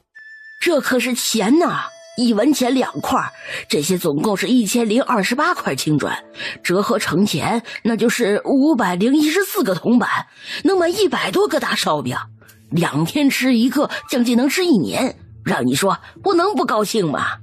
老婆子，你这小账算的可真溜啊！不过你这账啊，算的有点早了，这往后的日子还长呢。照我这个速度往回倒腾啊，多了不敢说，咋着也能弄回来18000的。你这再算算，少说也得5两银子吧。倒是天天让你吃上大烧饼的没问题。好老头子，这可都辛苦你了。等那个卖烧饼的再来，我给你也换个烧饼吃，还犒劳犒劳你。哎，苦点累点那都是我应该干的，你还跟我客气上了。等下次来啊，你就用砖头多换几个。我是想换，可这2天我一直没听见来买烧饼的，肯定那个糟老头子故意躲着我，等下次让我遇上，非得多摸他几个烧饼不可。行了，老婆子，那玩意儿也不值几个钱，没必要连偷带摸，让人逮着了好说不好听。再者说了，咱们现在啊也不差那几个钱儿，晚上多跑上几趟就赚回来了。瞅把你嘚瑟的，你起5更爬半夜也不轻巧，挣点钱多不容易啊！所以该省也得省，能下手绝不手软。老二一家应该也睡着了，我也该去干活了。等等我，老头子，我跟你一块儿去。一等下火的，你在家待着吧。那东西啊，死沉的，万一再把腰给扭了，那多受罪啊！放心吧，我会悠着点的。不过你可别强撑着啊，万一累坏了都不够抓药钱的呢，那可就得不偿失了。放心，多了我也不弄，一趟够换2烧饼的青砖就行。好，那咱们走。此时陈占山和二蛋子在不远处的木头边上和黑夜融为一体，陈青青和小鱼隐藏在一垛青砖的后面，猛地就看到一前一后2个身影从陈家老宅慢慢的走过来。吴板也被陈青青叫了过来，这老两口真的是没救了。老婆子，你先别着急，先让我看看二蛋子在哪儿呢，万一被他发现了，咱们可就跑不了了。好，我知道了。老头子，要是没人看着，咱们赶紧下手吧。别急，好像有些不对劲儿啊。咋了，老头子？有啥不对劲儿啊？每天这个时候，这二蛋子都会提着灯笼从东到西这么的巡查一圈，可我看了半天没发现他的身影啊。你也太谨慎了，二蛋子啥德行你不知道啊？他干啥都是3分的热度，懒得屁眼子着蛆，没准这时候早他娘的睡迷觉去了。你别自己吓唬自己，这可是亲在南逢的好机会，赶紧动手，争取今晚上咱们偷半间房子回去。好，赶紧动手吧。老婆子，我先在这儿把风，你赶紧啊往口袋里面装啊。好，我知道了。陈老太早已是迫不及待，快步朝前走了几步，看着近在咫尺的一垛青砖，他激动的心口砰砰直跳，这些可都是钱，只要把这些都搬回家，那可就不愁吃不愁花。这以后嘴馋了，随随便便拿出来几块就能换个大烧饼吃。心里想着，不由得甜嘴咂舌。他打定主意，这不出手是不出手，这出手就得狠。他左一块右一块的就开始往口袋里装。陈老汉也是赶紧抱上一摞。哎呀妈呀，你个死丫头这么失控干啥？是吓死我呀！偷东西是不是非常刺激？有没有一种快被吓死的感觉啊？你别血口喷人啊！谁他娘的偷东西了？就是我们出来遛个弯儿，咋还成偷东西的了？就这破砖头有啥用啊？能吃啊，还是能嚼啊？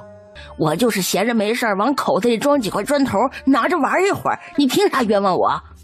行了，老婶子，你就别狡辩了，我们都瞅你半天了，你赶紧把偷的青砖还回来，这事儿呢也就算过去了。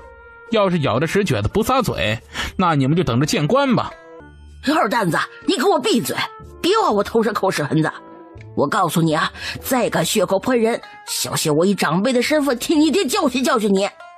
我呸！事实摆在眼前，你还嘴硬，真当我傻呀？爱信不信，反正我就是睡不着觉，在这扒拉砖头玩呢。你可真能狡辩呐！难不成钟后书也是闲着抱着青砖在锻炼身体不成？保安，还真让你猜对了，你钟后书和我这2天晚上失眠睡不着，晚上起来锻炼锻炼身体。真是越老越不像样了，干出如此鸡鸣狗盗之事，竟还在这装傻充愣。赶紧说，到底偷了人家多少青砖？对，快说，到底偷了多少青砖？不许狡辩，赶紧说实话。保安，你咋也来了？这都是误会。我们行得正，走得直，哪能干出偷窃之事啊？这不是开玩笑呢吗？是啊，保安，既然你来了，可要给我们老2口子做主啊！一定是这死丫头恨我把他们一家撵出去，故意冤枉我们老2口子，你可要为我们老2口做主啊！陈忠厚、吴芳，你们给我闭嘴！事实摆在眼前还嘴硬，你们真是无药可救。钟后书，老婶子，我们这么多双眼睛看着你们俩把青砖拿回家，你们就别扯这些没劲的了。啥意思，保安？你这明摆着偏袒这死丫头，冤枉好人了。老婶子，你就别嘴硬了，跟青丫头道个歉，把青砖还回去，这事儿就算没有发生，不然我也帮不了你。我啥也没干，你帮我啥？别在这当好人，我用不着。陈老太，既然你死不承认，一会儿你可别哭。你要干啥？干啥？你不是死鸭子嘴硬吗？那我就让你无话可说。转身便朝着他家里走去，其他人紧随其后。老婆子，不好了，看这架势，他们要去咱们家呀！你还在这傻戳着干啥呀？赶紧拦住他们，千万不能让他们进屋。深更半夜强闯他人住宅，那就是速盗。只要我告的官府，你们都得掉脑袋。你去告吧。按照大宁律例，偷窃他人财物者，杖责30，监禁3年以下，严重者抄家流放。你就等着被送官吧。你胡说，谁他娘的偷窃了？你别血口喷人。没偷东西，那我们进去一看便知。你敢？这是我家，谁要敢进去，我就跟他拼命。对，我看你们谁敢往前再走半步，都给我退后。赶紧把棍子放下，都多大岁数的人了，还能不能有点德行？事实摆在眼前，你还狡辩啥？别在这丢人现眼了，行不？你个不孝的玩意儿，你说谁呢？你他娘的算老几呀？敢在这教训老子？滚！你给我滚出去！哎呀，老婶子，你就别闹腾了，行不？毕竟你刚才确实是在搬运人家的青砖，这已经是属于盗窃行为。只要你给青丫头道歉，并把青砖给还回去，我保证没有人会知道这件事儿，谁也不会说出去。保安，你咋如此草率就认定我们是在偷窃？俗话说，眼见不一定为实。我刚才已经说过，我们老两口子就是闷得慌，闲着没事数数砖头玩，你咋就不信呢？那既然你们没偷东西，那就让我们进去看一眼不就得了吗？为啥还在此推三阻四的呀？深更半夜进我家干啥？我告诉你们，谁敢踏进我家一步，那就是私闯民宅。按照村规得打板子游街示众，随后送官。你作为一村的里正，可不能眼睁睁看着恶人为非作歹，你可要替我们做主啊！就是，你们真敢闯进我家，我就去衙门告你们捏造事实，意图陷害他人清白。好啊，你去告啊！到时候官府在你家搜出赃物，我看你们怎么解释。你敢？陈老太心头一颤，你看我敢不敢啊？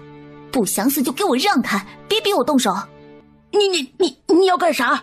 我警告你啊，我浑身上下都有毛病，你要是敢动我一下，我后半辈子我就赖上你了。少废话，你滚一边去吧！你个死丫头，竟敢动手！我跟你没完！老婆子，咋样？你没事吧？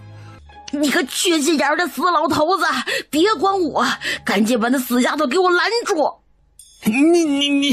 你个不孝的混账东西！你不知道孝敬我们也就算了，竟还敢打人！我看你是真他娘的是红毛了！你再往前走一个试试，看我不打死你个混账东西！哼，你个倚老卖老、为老不尊的家伙，你吓唬谁呢？小鱼，把他弄到一边去！上前一把抓住陈老汉的脖梗子。你给我老实点，不然我打你个乌眼青！你个没轻没重的二傻子，赶紧放开我！赶紧放开我！陈老汉越骂越被勒得喘不过气来，吓得他也不敢再吱声了。你们给我老实点，要是搜出不该有的东西，那可是要摊官司的。说着，领着众人朝着屋里走去。陈老汉颓然地垂下了头，再也没了刚才嚣张的气焰。陈老太也是心死如灰，直接瘫倒在地上。这是什么？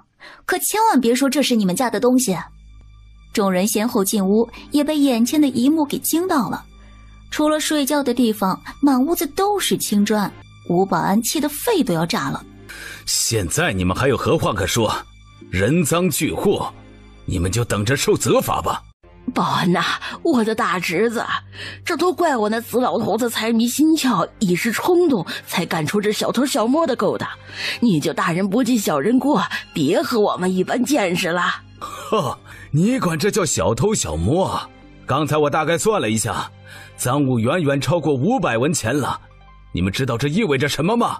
偷窃金额达到50文钱，得不到主家原谅，按照村规便可逐出本村。盗窃金额达到500文钱，那就是要坐监牢的。我的保安，我的大侄儿啊，你可别吓唬大婶儿。你钟后书就是一时冲动，你可别把他送到官府衙门去。他那老胳膊老腿的，经不起折腾。别说蹲监牢了，就是那几十板子都能要他老命。你可别让我守活寡呀！臭老婆子，你他娘的心也太狠了！这个都是你出的馊主意啊！你咋把屎盆子往我一个人身上泼呢？你闭嘴，胡说八道啥？陈老太急忙朝他递着眼色。姓吴的，你还是不是个人呐？要不是你出谋划策，我就是有100个胆儿，我也不敢干这种事儿啊！要蹲大牢，那你也得陪着我去蹲。你休想把事情全赖到我身上。你个十足的大傻子，我他娘的早晚被你给气死。你还被我气死？我还早晚得让你坑死呢。大侄儿啊，你是咱村的里正，不看僧面看佛面。你大舅他二哥的兄弟媳妇儿，那可是我二叔家3大爷的小姑子的亲闺女啊！论起来，咱们可是实在亲戚，你可不能狠心把我们老两口子送衙门里去。真要是到了那地方，不死也得扒层皮。再者说了，明年占财就要考秀才，我们老两口真要有了污点，他还咋当官啊？你就当帮帮占财，咱村要真出来个秀才，你这个当理政的不也脸上有光吗？你损伤的是青丫头的利益，你求我也没用，你必须得求得青丫头的原谅。只要她不追究你的责任，我就能把这事儿给压下去。青丫头，都怪我们老两口一时糊涂，干出不该做的事儿。求你大人不计小人过，你就饶了我们吧，给我们一次改过自新的机会，我们下次再也不敢。下次？你们还有下次？你们坏事做尽，恶事做绝，三番五次找我麻烦，以前也不是没给你们机会，可是你们依然狗改不了吃屎，这次必须让你们长长记性。青丫头，奶的好孙女，以前都是奶做的不对，奶知道错了，你就原谅奶奶好不好？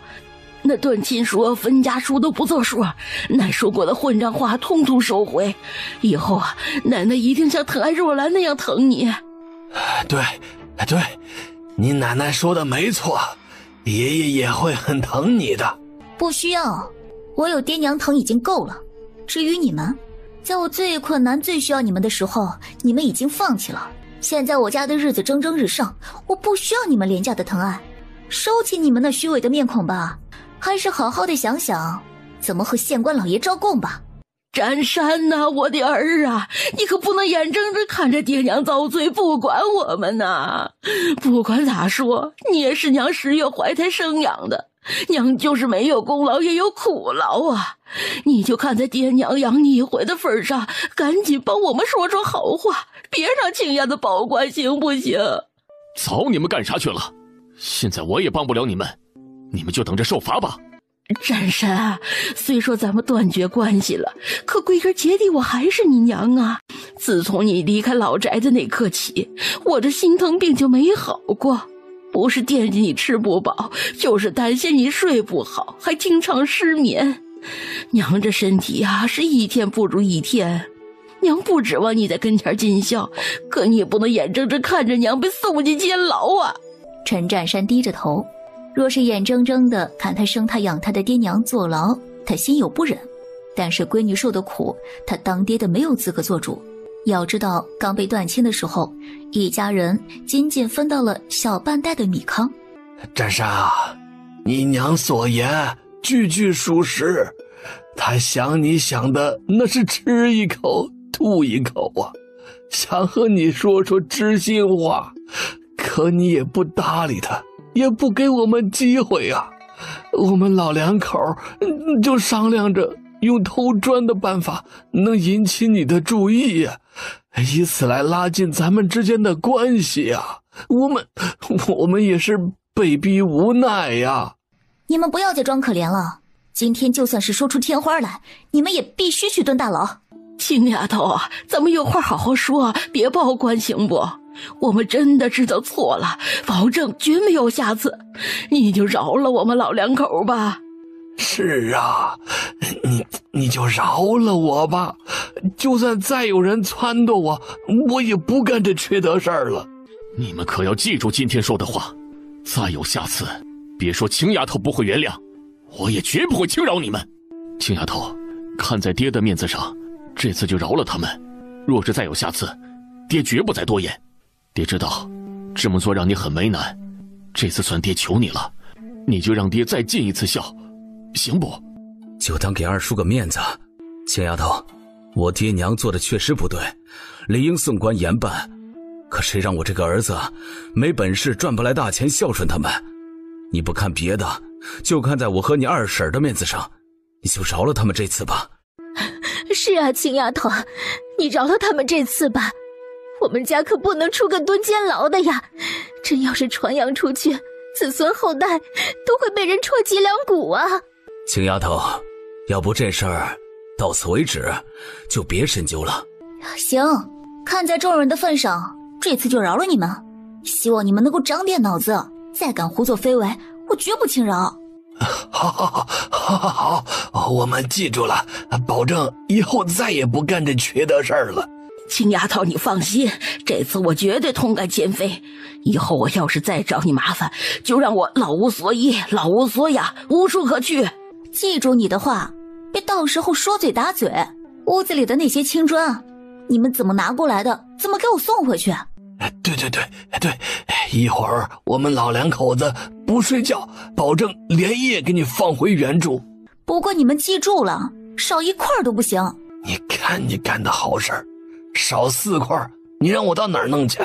你个缺心眼的，你不说谁能知道？你可别出幺蛾子了。亲丫头啊，有4块砖头让你奶给换烧饼吃了，为了抵债，我义务给你们打更，行不行？好，不过你可不要再打歪主意，要是被我们的人发现你图谋不轨，后果你应该清楚。放心，保证不会。很快秋收结束，新房如期动工，所有的屋子都用地砖铺面，院子里是青石板。时间过得飞快，转眼冬去春来。陈占山夫妇自从住进新房，这脸上的笑容就没断过。陈寒因为他读书有过目不忘的本事，叶夫子非常看好他，已经鼓励他参加今年的童生考试。陈大宝已经把送货的事情掌握得非常熟练，经过几个月的锻炼，不管是独立的运算还是看账本都没有问题。所以送货的事情，陈青青已经完全撒手不管了。大宝的薪水也从原来的900文涨到了2两银子一个月。为了能够扩大生产，陈青青发动了全村的人种植甜菜。这天，村头聚集了几10个村民。这可是天大的好事啊！我打算今年把家里的田地全都种上甜菜。大笼子，你说的对，我也是这么想的。甜菜3文钱一斤，产量还高，比种粮食可合适多了。话是这么说，可谁也没种过呀，万一长不出来甜菜，这全家就得喝西北风啊！这真要是长不出来，那就得要饭去了。哎呦喂，就你们这些瞻前顾后的胆小鬼呀，狗辈子都过不好日子。俗话说得好呀，荣华富贵险中求，不冒点风险能赚到大钱呢。我不管你们啊，反正我是相信秦丫头，我把家里的那10亩地啊也全都种上了甜菜。老六媳妇说的没错，南山村呀，我最佩服的就是青丫头，只要她说的是，我举双手赞同。我家里也都种上甜菜。这件事你们可都得掂量好了，毕竟那玩意儿咱们以前没种过。他们说产量高，3文钱一斤回收，可到头来万一没收成咋办？或者说是丰收了，可他们3文钱一斤不要，变成3斤1文钱，倒是你们卖还是不卖？所以说啊，咱们得多留个心眼儿，不能让别人牵着鼻子走。老婶子，你这话是啥意思啊？啥意思你没听出来呀？咱们都不种，让他们自己种去，万一真能种出来，明年咱们再种也不迟。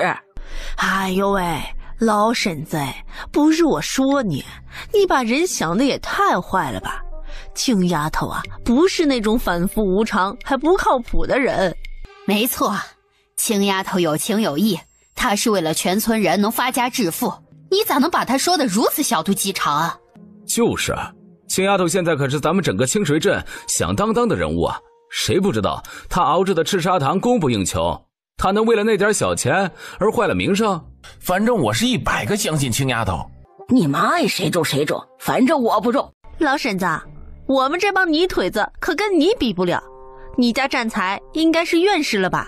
万一今年考中了秀才，再连中个举人，你家可就是吃上了皇粮了，还用受苦大累种啥的甜菜疙瘩哟。是啊，老婶子，我们这些大老粗可比不上你们家。按说这院士早就该结束了，你家占才来信了没有啊？中没中秀才啊？不会是又没考中吧？不中也没事儿，来年再接着考嘛。真要是有一天你家占才中了秀才，那可得叫我们喝喜酒啊。对，只要你家占才中了秀才，就算没钱，我也得从鸡屁股里抠出来点份子给你家呀凑份子去。哎，你们看那是谁回来了？哟，那不是占才吗？哎，没错，就是他。老婶子，你们家占才回来了。占才，你可回来了，咋样？中了没有？娘，中了，占才中了秀才。占才，真的，你真考中秀才了。娘，你看你这是干啥？不就是个秀才吗？有啥大惊小怪的？我儿子中了，中大秀才了，咱们家祖坟终于冒青烟了。我就说嘛，善财天生就是读书的材料。你们看看，现在真中了大秀才了。战才可真了不起，你可给咱们南山村争光了。战才中了秀才就能考取举人，真要是当了大官，你可就要享清福喽。这可是天大的喜事儿，老婶子记得请我们喝酒啊。放心，保证张灯结彩，大摆宴席，到时候你们都到我家喝喜酒去，理不理的我们不在乎，主要图的就是个乐呵。多谢各位父老乡亲捧场，小生还得向家父禀告喜讯，不能在此久留，先行一步啊，请见谅。爹，你快出来，战才中秀才了。老三家的，你刚说啥？爹，战才考上秀才了。战才真的中了秀才，战良快出来，战才考上了，考上秀才了。战才，你真考上了。二哥，是真的，我没让你失望。好啊，我就知道我兄弟有出息，这么多年的盼望总算是实现了。是啊，我老陈家终于出了个秀才，嘿嘿嘿，看谁以后还敢小瞧咱们。老天开眼呐！我儿子终于考中了秀才，我们老陈家总算是出人头地了。战才为老陈家光宗耀祖了。行了，赶紧起来，又哭又嚎的也不嫌掉价。你现在可是正经人家的秀才爹，注意自己的言谈举止，别跟以前似的，一张嘴就棒碴子味儿。老婆子，你这话说的没错，是我太草率了。以后我就是秀才爹，你就是秀才娘，咱们家就是秀才之家。以后咱们在村里啊，那是举足轻重的人物了。瞅瞅把你嘚瑟的，没这必要。万一装大劲儿了，再不会说话，可就麻烦了。对，我也就这么一说。老二家的战才考上秀才，可是件大喜事儿啊！你赶快去把大宝喊回来，咱们一家人在一起高兴高兴。好，我这就去。老婆子，你看咱们村里的人好像都来了，咱们出了这么大的喜事儿，咱也得表示表示啊。要是让人挑了理儿，这传扬出去，好说不好听啊。哎呦，瞅瞅我这记性，咱把这个给忘了。你快去，多给咱点赏钱。哎，老婆子，你高兴过头了，我兜比脸还干净呢，你让我给人家撒土去啊？咱家的最近手头有点紧，要不赏钱的事就算了吧。娘，你这话说的可不对，咱家现在和以前不一样，我现在是秀才，名声比命还重要。再者说，人生难得几回喜，咱们该走的过场必须得走，该花的银子也绝不能省。战才，你说的这些话娘都懂，可你应该也知道，咱家现在就是财神爷甩袖子，蹦子儿街舞，我也是有心无力呀。寒窗苦读几十载，好不容易喜中秀才，可你们却连赏钱都拿不出来，被人听掉笑掉大牙，真是犹如脸面。儿啊，都怪娘不好，是娘没做好充分的准备，要不明着卖点粮食，咱们赏钱晚点再发。娘，如今才3月份，地里还没播种呢，卖了粮食咱们吃啥呀？哎，战良啊，娘知道你的顾虑，可你三弟考上秀才，若是就这样轻飘飘的过去，岂不显得咱家很没面子？面子值几个钱啊？不顶吃也不顶喝的，咱不能死要面子活受罪啊！是啊，战良说的没错，战才考上秀才，已经给老陈家争了光了，这已经很了不起了，村里人谁不羡慕啊？要不这赏钱就算了吧。这么大的喜事儿不能就这样算了。战才，要不先把若兰的彩礼钱拿出来一点救急，等上秋卖了粮食，娘再还你咋样？娘，你看你跟儿子还如此外道，我早就让凤娇提前做了万全的准备，赏钱都已经准备好了。娘子啊，把钱快给娘拿上。娘，这些你先拿着用，等有了再给我们。哎呦，我的好儿媳，你放心，以后娘就是卖房子卖地，也绝不占你们一丁点便宜。凤娇，你给的也太多了，赶紧拿回去点儿。哎，娘，你快先拿着用。我知道你们手里最近紧张，占才考上秀才可是咱家的大喜事儿，怎么也得像模像样的摆上几桌。所以我就把家里仅有的10两银子都拿回来了。凤娇，你说的太对了，占才给咱家长了大脸，必须得大操大办一回，让所有人都看看咱们老陈家又翻身了。是啊，占才考上秀才，已经给老陈家争了光了，村里人谁不羡慕啊？咱们是得好好操办一回了，把村里平时和咱们关系比较好的，还有远房亲戚都叫来，在一起好好庆祝庆祝。你看你太小家子气了，格局能不能大点儿？我告诉你，咱家占才现在可是秀才，所有人都巴不得找机会和咱们套近乎，所以说咱们得给他们这次机会，不管远近亲疏，村里人统统都得请来。这都请来，那得花多少钱呢？你真是傻透气了，请客吃饭能花多少钱？别忘了，人家可都带着礼来的。我咋就没想到呢？这次说啥也得让他们找补回来才行。你这榆木脑袋总算是开窍了，告诉你，这次咱家只赚不赔。没错，这可是咱们家发财的好机会啊！老婆子，那个死丫头请不请啊？请，必须得请，少了她还不行呢。这回我要让那个没良心的死丫头看看，咱们老陈家马上就要扬眉吐气了，让她上赶着来讨好我。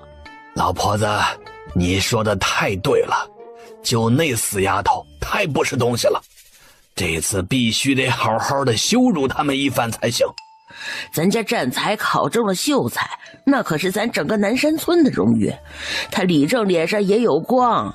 你赶紧的去把吴保安找来，我跟他说。好，我这就去。把洗钱先撒了再去，记住别私藏啊。放心吧，老婆子，保证一个大子儿不留。围观的村民见陈老汉火烧屁股的从屋里跑出来，纷纷热情的朝他打招呼。忠厚叔，秀才的爹，恭喜恭喜啊！恭喜秀才爹呀！你家占才可真了不起，中了秀才，再连中个举人，以后可别忘了我们这帮泥腿子。是啊，占才飞黄腾达了，你可别忘了我们啊！大家伙儿太抬举我家占才了，他不过就是中了秀才，离飞黄腾达还差那么一小丢丢。不过你们放心，只要我儿子将来能中了举人，当了大官，绝对忘不了众乡亲。只要大家有难处，尽管开口啊，我这个当爹的给你们做主。好嘞，忠厚叔，你可得记住今天的话，别诓我们。放心，答应你们的事啊，绝对忘不了。撒喜钱了，大家伙儿都来跟着沾沾喜气啊！忠厚叔，恭喜恭喜呀！你家占才可给你争光了。保安，客气了，同喜同喜啊！来，赶紧屋里坐，你婶子正好让我请你去呢。保安啊，快坐快坐！保安啊，你见多识广，占才中了秀才，我们想请全村的老少爷们好好的庆祝一番，所以让你帮着拿主意。这酒席咋办才显得妥当啊？既能让大家伙吃得满意，又不失我们老陈家的面子。老婶子所言极是啊，占才考中秀才，可是咱们南山村破天荒的大喜事儿，理应的好好庆祝一番。可要是按你说的意思，大操大办一回，花费可不是一笔小数目啊。不如先简单的摆上几桌。哎，不行不行，这可是我们家的大喜事儿，咋能随便摆上几桌？这不是糊弄人吗？保安，刚才你也说了，占才考上秀才，可是咱南山村破天荒的大喜事儿，必须张灯结彩，好好庆祝一番，绝不能应付。吴保安面上一僵，不过是考上秀才而已，有必要如此显摆？还真是能瞎嘚瑟。老婶子，你先别急呀，酒席肯定得办，但依我所见，先不要太过铺张了。咱们就把亲朋好友叫在一起庆祝一番，等秋天的乡试结束，如果占才一举得魁，到了那个时候，咱们再大操大办，把村里所有的乡亲们都叫来，这样你们脸上岂不是更加有光吗？不行不行，钱不钱的无所谓，我家占才好不容易中了秀才，必须得好好操持操持，让村里人都跟着高兴高兴。对对对，你婶子说的有道理啊，好像已经苦读了32年了，占才好不容易中了秀才，那不得举村庆祝庆祝呀。见老两口执意的大操大办，吴保安心中明白他们在打啥鬼主意，一是想在人前炫耀一番，毕竟这些年没少被村里人奚落，二来是想趁此大操大办借机敛财。占才啊，你看这事儿该怎么办好呢？古语有云，敬长以礼，尊老以德，孝道者天下之大本也，全听父母做主。到底是读书人，说出来的话就是不一样。保安呐，你有经验，看看这酒席咋摆合适啊？老婶子，既然你们想让客人吃得好又不失体面，那就来个2-8席怎么样？好好，2-8席好，8碟8碗，4冷4热，4荤4素，哎，这叫4平8稳。这个寓意好啊，就摆2-8席，这样才能显得咱们家大气。那就这么定了，3天后大摆宴席，到时候我还有惊喜宣布。这陈占才到底是葫芦里卖的啥药？占才，啥喜事啊？你直说就是了。是啊，到底是啥惊喜啊？到时候你们就知道了，绝对是咱们老陈家一个新的里程碑。你这孩子，这大喜的日子立碑干啥呀？这玩意儿就免了吧，不吉利。爹，你真是啥也不懂。此碑非你认为的那种碑，这种碑是指纪念某种重大标志性事件的意思。算了，跟你说了你也听不懂。就是别跟他废话。老婶子，宴席的事情呢，既然已经定下，我就不打扰了。等等，先别急着走啊！保安呐，还有一件事得你出面，别人恐怕没那么大的面子。哎，老婶子，你也太抬举我了。你家占才如今是秀才身份，那就算是县令见了，都要给他3分薄面呢。还有啥事是我能帮忙的呀？是这么回事儿。我们家既然要大操大办，必定得把村里人都请来参加酒席啊。占才虽然考上秀才，但在村里的威信肯定不如你，所以啊，能不能劳烦你在村里帮着通知一声，告诉他们3天后来参加占才的喜宴？哎，行，没问题，我抽空呢挨家挨户的通知一下，你们就放心吧。谢谢保安，让你受累了。记得全村人都得请来，千万别把谁家给落下。哎，放心吧，我一定都通知到。好好好，通知到就好。行了，那你们忙着，我就先回去了。那你慢点走啊。刚送走吴保安，就见孙氏从外面走回来。大宝呢？娘，大宝去镇里送货去了，估计啊，得一会儿才能回来。真是个缺心眼的大傻子，整天跟个毛驴子似的往镇里跑。他不知道家里出了这么大喜事啊！娘，你看你咋不讲理呢？大宝有自己的事儿，他愿意干啥就干啥，你有必要连损带骂吗？就是，啥叫缺心眼的大傻子？有你这么说亲孙子的吗？若不是大宝在亲丫头那儿做工，去年秋断粮，咱们一家早就饿死了，还能活到现在啊？谁说不是呢？当时家里断粮，你咋不去找老三要钱买粮啊？若兰的彩礼钱就给250两银子，老三咋没想着给家里留下点儿？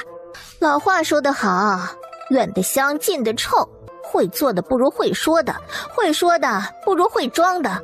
一颗好心永远比不上一张好嘴。陈占才面色一窘，家里断粮的事情他知道，可是那点银子根本不够花销。他撒了多少的谎，才从柳风娇那里抠出来了150两银子，不然这如花怎么可能死心塌地地跟着他？柳风娇也被怼得哑口无言。本以为王期长收了50两银子的封口费就会放过他，可是那个畜生言而无信，又诈了他50两，足足100两银子。王期长拿了钱，并没打算放过柳凤娇，反而是变本加厉地威胁他，要是不去和他苟合，就扬言把他主动勾引他的事情说出去，让他身败名裂。他怕，所以他一直忍着。二嫂，千错万错都是我和占才的错，我们拿了银子是怕若然受苦，给他留条后路。这钱我们可不敢乱花一文，早就给了若兰。对，我们现在真没钱，不然怎么忍心不管家里？占才、凤娇，若兰过得咋样啊？饭桶对她好吗？娘，我哪里见过若兰，倒是去过范家几次，可连大门都没让我进去过。娘，若兰在范家的日子肯定不好过，范家那些狗眼看人低的东西根本就不把咱们当回事儿。但您不用担心，儿子如今考上了秀才，定要为若兰讨回公道，让范家知道咱们陈家不是好欺负的。哎，我可怜的若兰哟，早知道就不该让她进了范家的门。占才呀，你可得说到做到啊，别让若兰受了委屈。娘，您就瞧好吧，等喜宴结束，我就去找饭桶算账。占才啊，虽说你考上秀才，但终归还不是朝廷官员。范家财大势大，我可听说啊，饭桶的内地乃是安阳县的县城，不是你个秀才能得罪得起的。你二嫂说的对，为了一个出嫁的丫头，没必要得罪范家，只要若兰觉得好就行，咱们可别跟着瞎掺和了。对，万一便宜讨不到，又闹得灰头土脸的，若兰在范家也没脸面。闭嘴！你们说的这是啥话？我现在可是名副其实的秀才，县令见我都得给我3分薄面，一个县城有啥可怕的？真是哪壶不开提哪壶，一天天的就知道胡说八道，你们可闭嘴吧。大喜的日子，为了陈这么烂谷子的事没完没了，你们也不嫌累得慌。不就用大宝的钱买了几天粮食吗？有必要整天挂在嘴边啊？等老三考上举人，拿上朝廷俸禄，就那3瓜2枣还你们就是了。行，都是我们的错，以后我们还不管了呢。好了，老二家的，别整这没劲的。我问你，陈占山知道占才考上秀才了吗？全村人都轰动了，他们能不知道吗？知道就好。那死丫头呢？她啥表情？娘，你能不能好好说话？人家有名有姓，既没吃你的，又没喝你的，你凭啥老叫人家死丫头？就你这样，还敢自称秀才娘，也不怕被人听见笑掉大牙？这话在理儿，大房已经被断亲了，占才考上秀才，他们也沾不上光，你让他们有啥表情啊？咋了？我就这么叫，你们有意见啊？死丫头无情无义，狼心狗肺，就是死人一个，不骂她臭不要脸就不错了。她一个黄毛丫头能咋地？还能反天了不成？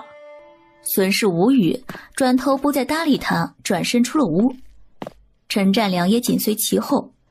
不管陈老太怎么看待陈青青，但是在他的心里，青丫头重情重义，作为二叔，如果用得着他，他愿意为他上刀山下火海。清水镇孔府书院，田价休沐的日子，陈青青一早便来到了书院门口等待。小韩，快和姐说说考状捧上了没有？姐，我怕是要让你失望了。没事，我家小韩已经够努力了，这次没中，咱们还有下次。姐，其实我考上童生了，嘿嘿。好你个臭小子，居然敢戏弄你姐姐我，看我不打你的屁股！好姐姐饶命，弟弟我再也不敢了。好了，小韩，咱们赶紧回家，把这个大好消息告诉爹娘，让他们也乐呵乐呵。刘记杂货铺自从进购了陈青青的赤砂糖，前来购买的顾客越来越多，连带着米面调料等也变得畅销了起来，店里的生意是越来越好。陈大宝驾着牛车照例的来给刘掌柜送赤砂糖。大宝啊，来了。刘掌柜，今天的糖给您送来了，您过过秤。哎呀，过秤就不必了，咱们合作了这么久，我相信你和陈姑娘的为人。刘掌柜，咱交情归交情，生意可不能马虎，还是先验货再签收，这是做生意的规矩。好好好，你说的在理。您瞧，这批赤砂糖的色泽、纯度还有数量，您过目。若是没有问题，就麻烦您签收；要是有不足之处，也请刘掌柜指出来，我们争取做到最好。亲自检查确认无误之后，刘掌柜在账本上签上了字。青青姐，累了吧？不累。怎么样？这次的货刘掌柜还满意吧？挺满意的，你就放心吧。小韩，考得怎么样？大宝哥，我考上童生了。小韩，你太厉害了，这么小的年龄就考中了童生，将来肯定是中状元的料。大宝哥，你过奖了，童生只不过是考秀才的一个敲门砖而已，题目都是一些基础知识，非常的简单。想要考取功名，必须得先考上秀才，这一步对常人来讲非常的难。像我们书院就有好多人读了20多年的书都没考上秀才，更别说中状元了，简直难比登天。你说的也对，像我们家养的那位大爷，好像都考了30多年了，依然狗屁不是。就那样的，估计考到狗辈子都考不上秀才。大宝哥，这次你可说错了，三叔好像已经中了秀才，书院里都贴上大红榜了。啥？他中秀才了？好了，这些事情和咱们没关系，还是赶紧坐牛车回家吧。此时，李记副食店的李福正在和他的堂弟李屠户闲聊，猛然间就看到陈青青从眼前走过去，不由恨得咬牙切齿。自从拒绝陈青青的赤砂糖起，他就像是走了背时运，不仅顾客越来越少，就连常来的老主顾也转身去了刘记杂货铺。为此，他的生意一落千丈。臭不要脸的，真是小瞧你了。大哥，你也认识他？哼，别提了，这个臭黄毛丫头可他娘的把我坑苦了。要是没有她，我店里的生意也不至于如此冷清。咋回事，大哥？你赶紧说说。去年夏天，这小丫头来我店里推销赤砂糖，我当时以为她是哪家大户人家的丫鬟，得了主子的赏赐的几斤赤砂糖舍不得吃，所以打算卖了换点钱。这种事儿以前也没少遇到过，哪次我都能低价买进，高价售出。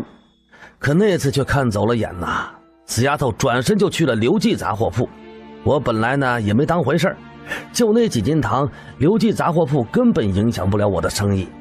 可万万没想到这个不起眼的山野村姑还真有点本事，竟真会制糖，与刘记杂货铺签订了独家购销文书。老不死的刘掌柜又张狂了起来，他售卖的赤砂糖比我店里的便宜2文钱。自此，镇上所有大小酒楼、糕点铺、药铺等等这些客户，全都被刘记杂货铺给垄断了。你说这事儿气人不？再这样下去，我这店铺早晚得关门大吉呀！他不反思他狗眼看人低、心术不正、爱占小便宜，却把一切的责任都赖到了陈青青的头上。行了，大哥，世上没有卖后悔药的。这小娘们真是只长了刺儿的猫，真他妈厉害，竟让咱哥俩都吃了亏。咋着，兄弟，你认识她呀？哼，岂止认识，简直太熟悉了。她就是差一点被我娶进门的媳妇儿。她就是那个死活都不愿意嫁给你的村姑。哎呀，没想到世上竟有如此巧合的事情。幸亏她没嫁给你呀，不然真的是一朵鲜花插在牛粪上了。大哥，你说的这是啥话？我娶不上媳妇儿，你还挺高兴是不？不，兄弟，我不是那个意思。我的意思是啊，这么厉害的姑娘，你咋能让她飞了呀？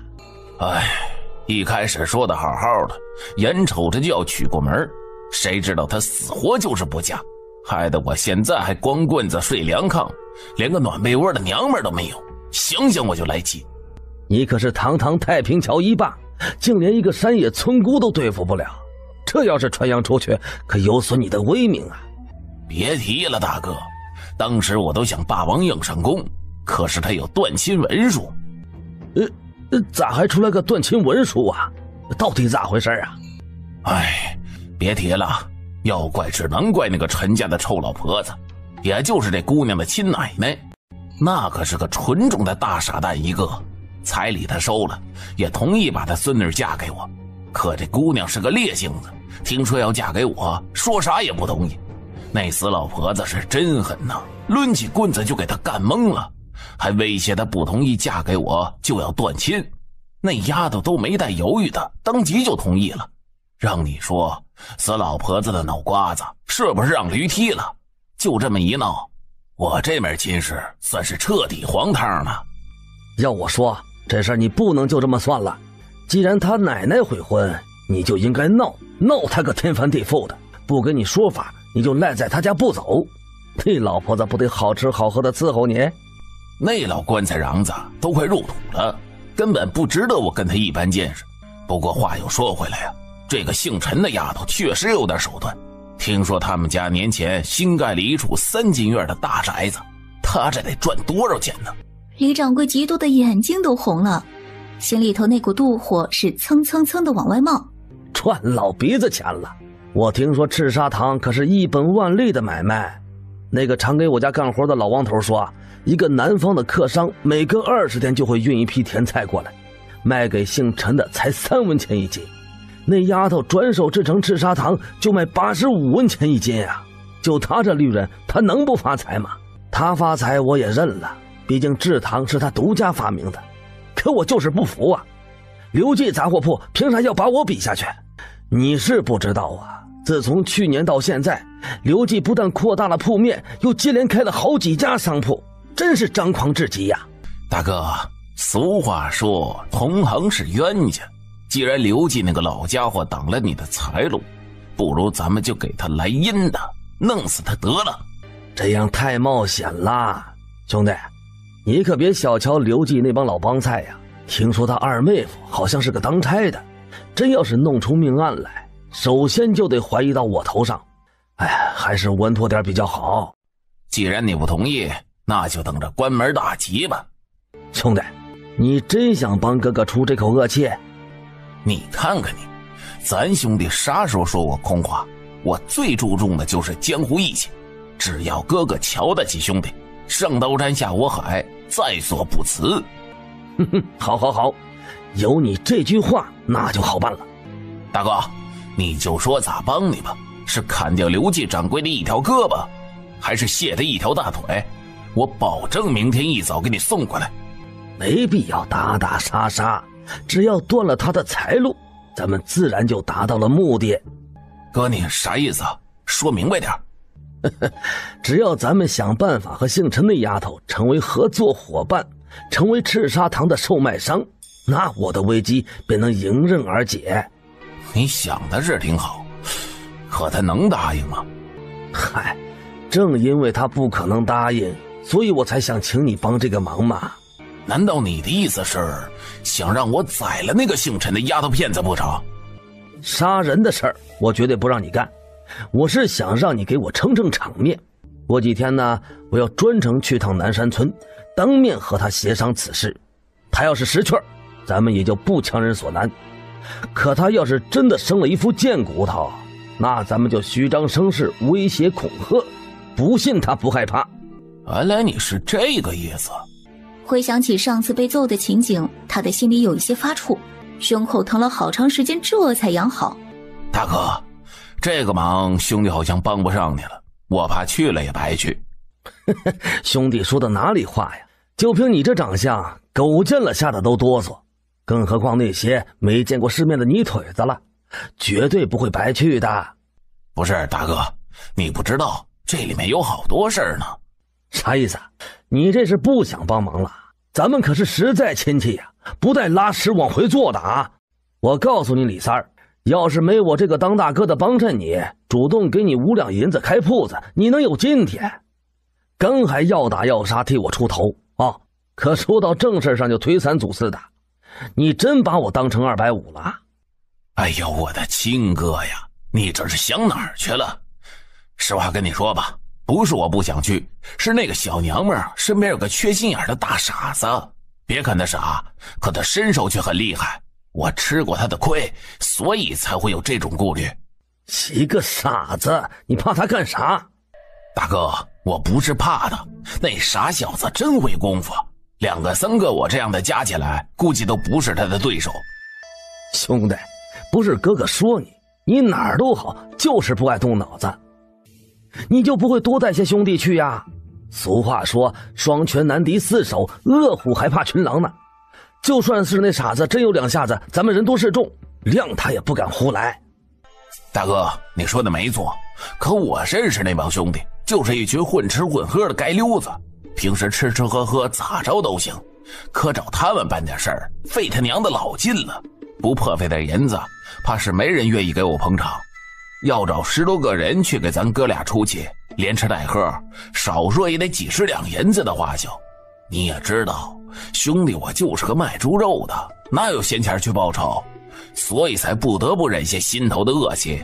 这点小钱算个屁，只要能替兄弟出气，顺带着帮我把生意谈成，这钱我出了。先给你100两够不够？哎，够，只要大哥肯花钱，这事儿就包在兄弟身上。兄弟，这事儿就交给你了，可不要让哥哥失望啊！大哥你放心，这种事儿我手下那帮兄弟会干，就是虚张声势装个蛋，绝不会惹是生非。只要不闹出人命，凭咱们跟王期长的关系，也会大事化小，小事化了。不到万不得已，不可轻易动手。好嘞，大哥，这些我记下了。那咱们啥时候去找那小娘们儿？这几天我手头还有点事情需要处理，你先召集兄弟，我随时通知你。好嘞，那我就等你消息了。南山村，太好了，咱们家也出了童生，你真是太给爹娘争气了。是呀，以后加把劲儿，争取也能考中秀才。爹娘，你们放心，儿子会加倍努力，定不会让你们失望。好，只要你努力就行。虽说你现在考中了童生，但以后万不可焦躁，真要是学成个半吊子，爹娘绝不会再让你姐姐供你读书。哎呀，今天是大喜的日子，你说这些干啥呀？咱家小韩可不是那种不着调的孩子。孩他娘，这可不是我多嘴。想当初三弟比陈寒还早1年考上童生，可他却变得好逸恶劳，被家里人惯得没了人样。现在混成个半吊子的懒蛋，肩不能提，手不能扛，简直就是一个废物。不管咋说呀，人家现在也考上了秀才，行了当家的，你就放心吧。咱家小韩懂事，不会成他那样的。爹，别想那些伤心的事情了。咱们让小韩读书是为了明智，至于他能走多远，尽力就好。若不是读书的料，这能读书识字固然也是好的。爹，你放心，儿子有自知之明，要真不是读书那块料，儿子绝不强求。好，爹相信你。此时吴保安来到陈占山家。邢丫头在家吗？李正叔，快屋里坐。刚看着你回来，我就过来了。小韩也回来了，同事考得怎么样啊？谢谢李正惦记，此次同事顺利过考。好，真是了不起，以后继续苦读，争取早日谋得功名，只有这样才可以出人头地，光宗耀祖啊。小韩谨记李正教诲，定不会辜负爹娘和我姐对我的期望。占山啊，想必你们应该也知道了，陈占才考中了秀才，他们家准备3天之后大摆宴席，想请。真是屎壳郎爬到干盘里，不知道自己几斤几两了。家里都穷成了那样，竟还想大操大办，真是太不自量力了。林氏嗔怪地瞪了他一眼，那是人家的事儿，你操这闲心干啥？你说的对，我不管这破事儿，爱咋折腾咋折腾，早晚有他做瘪子的时候。爹娘，自家过自家的日子，咱们只管做好自己。这别人家的事情轮不到咱们操心，也不值得你们动气。金丫头，你说的对，他们想臭显摆，趁机敛财，咱们不给他这个机会。对，爱谁去谁去啊，咱们肯定不去，别到时候没人捧场，那可真是丢人丢到家了。这你们可说错了，全村人都已经答应去参加宴席了。不会吧？陈占才平时都不和村里人走动，见到村民总是一副目中无人的样子，谁会给他捧场？占山啊，我这趟来呢，就是专门通知你们去参加宴席的。于情于理，你们也应该去祝贺祝贺。就算是陈占才目中无人，但他现在考上了秀才，跟以前不同，这个面子乡亲们都应该给他的，你也不能落了面子不是？爱谁去谁去，我可不去扯这闲蛋。李正啊，我们确实没有时间，堂房那边离不开人，所以我们就不参加了。爹娘，既然全村的人都去，咱们不去显得多另类，还是去吧。秀梅，你的意思是？当家的，咱家可是被老宅的人撵出来的，这会儿陈占才中了秀才，让李正请咱们过去，我觉得他们就是刻意要跟咱们炫耀。你们去不去我不管，我肯定不会去的。占山家的，说心里话呢，我也挺反对他们这次大操大办，可咱们村呢就出这么一个秀才，那也算是破天荒的大喜事了。他们想要宴请村民，我身为一村的李正也有责任帮忙张罗一下。既然村里人都答应参加了，就差你们一家，那也不合适啊。毕竟抬头不见低头见的，你们能不能看在我的面子上，就委屈一回？李正，不是我不给你面子，是陈占才太张狂了，他们无非就是想在我们家人面前立威，臭显摆。我不去，是不想给他这个机会。唉，事儿是这么个事儿，可你也好好想想，虽然秀才不是什么官职，但好歹也算是有了功名，不管他显摆也好，狂妄也罢，可人家确确实实在当地有了名望。我觉得这个过场你们得走。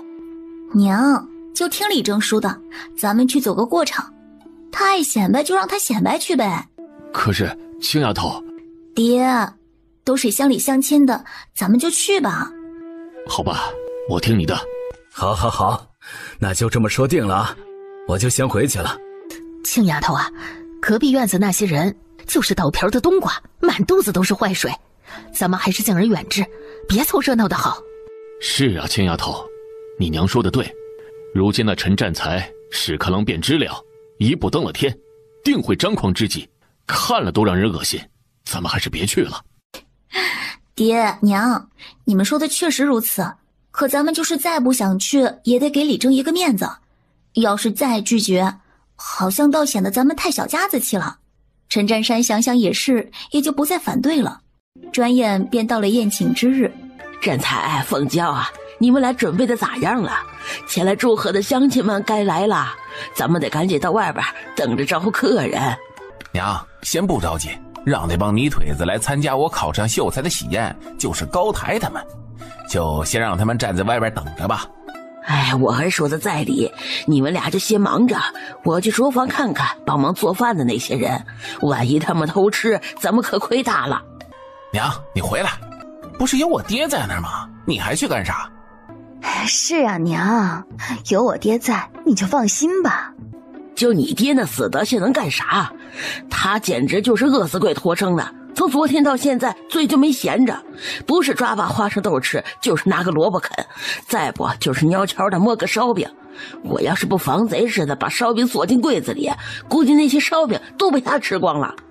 娘，你看你把我爹说的都快没人样了，这些天他为了采买食材都顾不上吃饭，垫吧点也是应该的，你还把吃的藏起来干啥？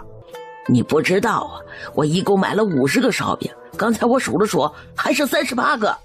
哎呦，我的亲娘啊，你这次可真冤枉我爹了，烧饼都是我吃的。原来你也爱吃烧饼啊？哎，我还以为是被你爹吃了呢。你赶紧帮我看看，我这身装扮行不？行，简直太行了，给人一种眼前一亮的感觉。陈老太看着陈占才手里的折扇，随即皱起了眉。这天儿也不热，你拿着把扇子倒显得不伦不类的，要不把它收起来吧？真是啥也不懂，这不仅是纳凉的工具，更是文人墨客身份的象征，这也是一种风尚。算了算了，不跟你说了，说了你们也听不懂。哎，好，不说就不说，你觉着好就拿着。你们都在屋里干啥呀？李正来了，赶紧出去招呼一声。行，知道了，你赶紧出去，好好看着那帮做饭的，别让他们偷吃。儿啊，差不多行了，别让吴保安等得太久，毕竟他是个李正，咱们得给他点面子不是？好吧，那我就出去招呼一下。李正光临寒舍，真是有失远迎，快里边请。哎，行了，占才，咱们都是一个村住着的，不用太过客气，平时那样就挺好。老婶子，东西都备齐了吗？笔墨纸砚都准备好了，就等着你来给寿礼记账呢。好，那你们忙去吧，记账的事儿呢，就交给我和大宝了。不急，反正客人还没来，要不先进屋喝点水？哎，不必了，你们还是到门口准备接待客人去吧。老婶子，我们来给你家道喜来了。占才，恭喜啊！快里边请，进院子找个地方坐。感谢诸位父老乡亲捧场，都里边请。老婶子，恭喜啊，你可生了个好儿子，这次可是给你争脸喽。你以后啊就是秀才的娘，将来占才当了大官，你可就享清福喽。没错呀，你这后半辈子可就不愁吃穿了。这个时候，二蛋子急匆匆地从远处跑到了陈占才的近前。三哥，人已经到村口了，啥时候才进村的？别急，让他们先在村口等着。不行啊哥，那几个家伙好像不愿意等，说还急着到桥铺归还轿子，要不先抬进村得了。那怎么可以？我都想好了，在酒宴前才能进陈家门，这要是提前让大家知道，就没有惊喜可言了。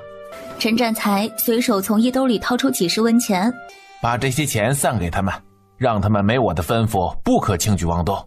好，这个绝对好事。三哥，你答应给我的赏钱啥时候给我呀？放心吧，只要你先不向外人透露出去，给你的好处只多不少。哥，你放心，绝对不会走出半点风声，保证完成任务。柳凤娇来到陈占才近前。相公，你刚才和二蛋子在说什么啊？没说什么，我就是和他随便闲聊几句。不对吧？我刚才好像听到什么轿子抬进村，这是怎么回事啊？娘子，先别问了，一会儿你就知道了。你赶紧说，别藏着掖着的。娘子莫急，这是个惊喜。占才，你考上秀才，我爹娘和兄弟一定会来祝贺你。你看在我这么多年给你生儿育女的份上，你莫不要跟他们计较。陈占才听他提起岳父岳母小舅子，面色陡然一黑。这么多年，在他们面前受了多少的歧视，遭了多少白眼儿，这一会儿还要宣布喜事儿，万一他们来搅局，这岂不是坏事儿？凤娇，你现在赶紧回你娘家一趟，让岳父岳母和你弟弟改日再来。今天人这么多，万一咱们招待不周，岂不让人挑理？没事的，我家人不在乎这个。李正，受累帮我写上，这是我家随的礼。好嘞，赵老六家礼金6个鸡蛋，还有没有随礼的呀？赶紧到我这里来登记了。哎，你们都打算随多少礼啊？我家也没余钱，就随了2鸡蛋。哎呦，是啊，我家也好不到哪儿去，比你啊多个蛋儿，随仨。我家没养鸡，随2斤糟米面。哎呀，差不多得了，咱们这小门小户比不上有钱人家。刚才老六媳妇儿随了6个鸡蛋呢。是吗？随这么多啊？别人爱随多少随多少，反正我家也不欠他老陈家的人情，随大6呗，不多也不少，就5文钱。你说的太对了，差不多就行。这要不是李正亲自登门通知，我都不来凑这热闹。陈二虎贺礼，鸡蛋3个。梁富贵贺礼5文钱。李大虎贺礼糙米2斤。陈占才的眉头越皱越紧，脸上没了笑模样。本以为来随礼的村民为了巴结他一定会随很多的钱，这样他下半年的乡试就不用再为生计和束修发愁了。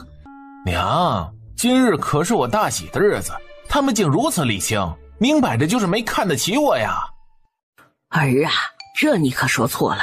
要知道，大部分村民以前跟咱家可没啥交情，既然能来随礼，这说明这是上杆子来巴结咱们的。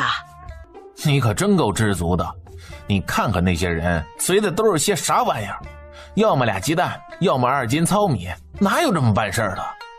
哎呦，我的好儿子，你就知足吧。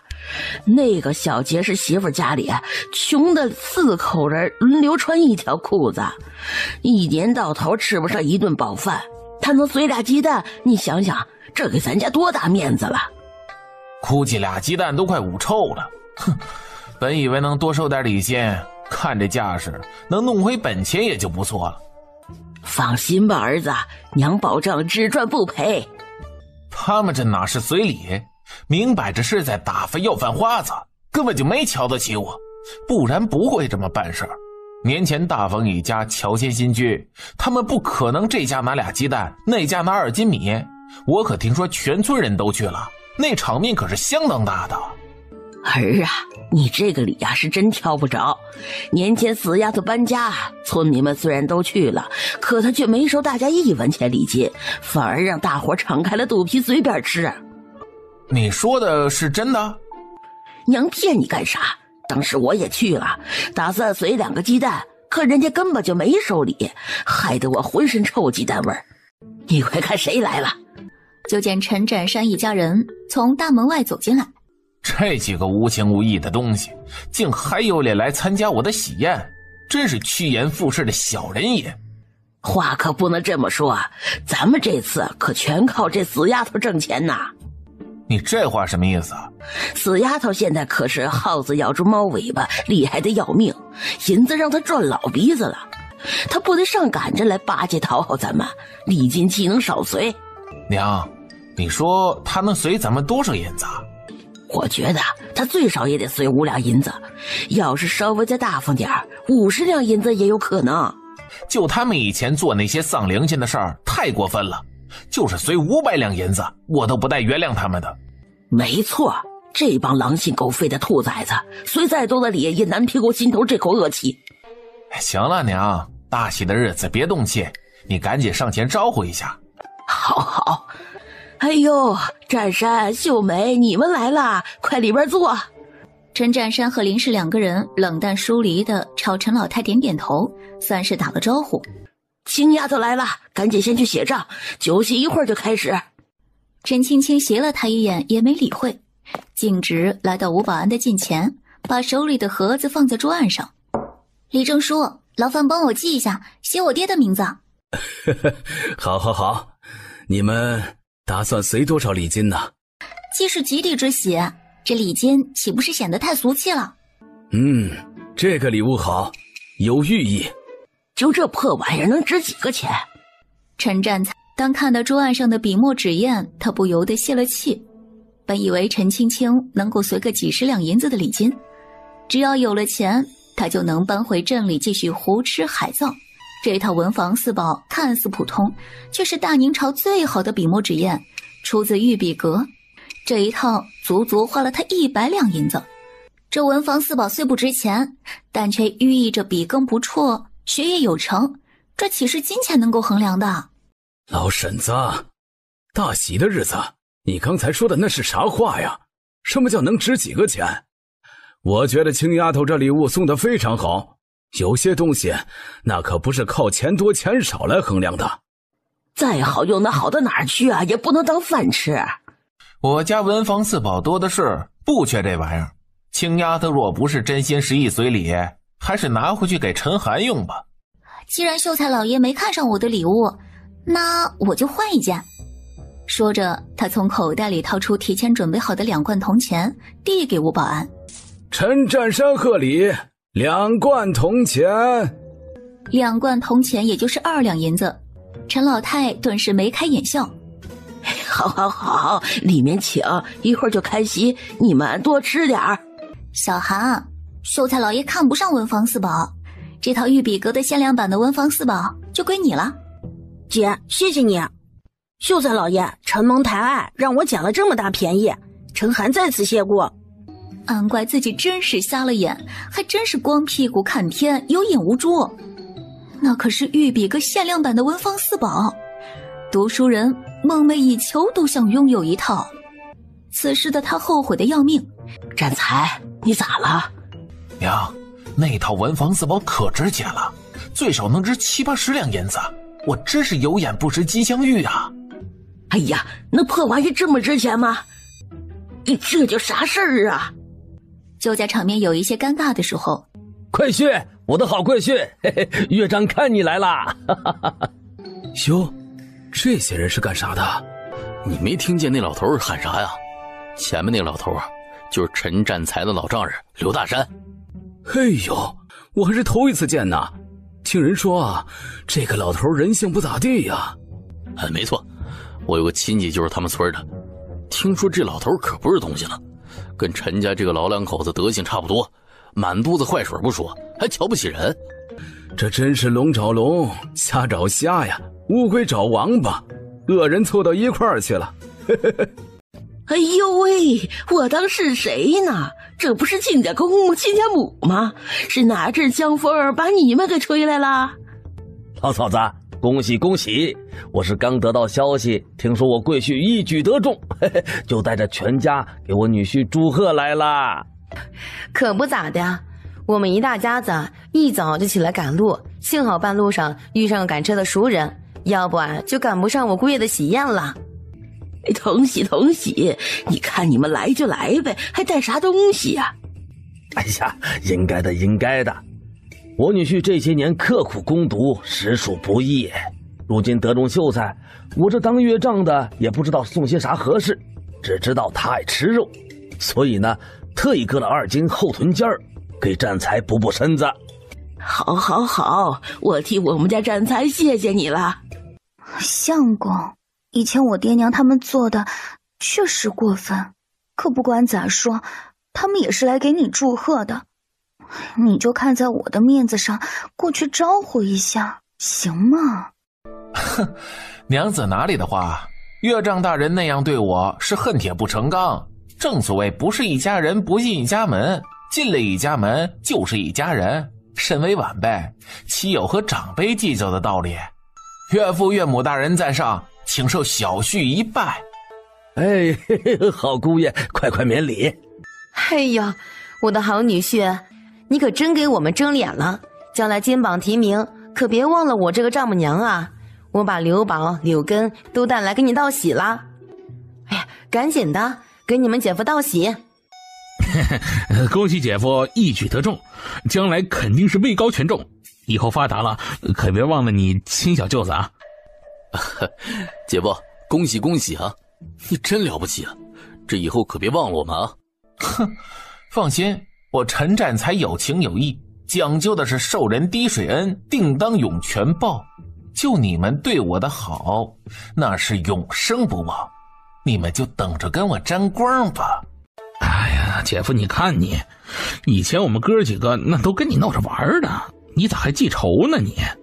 哎，姐夫，俗话说得好啊，打是亲，骂是爱，姐夫就得拿脚踹。我们以前那是稀罕你，这没事抽你一巴掌，蹬你一脚，那是咱们关系好。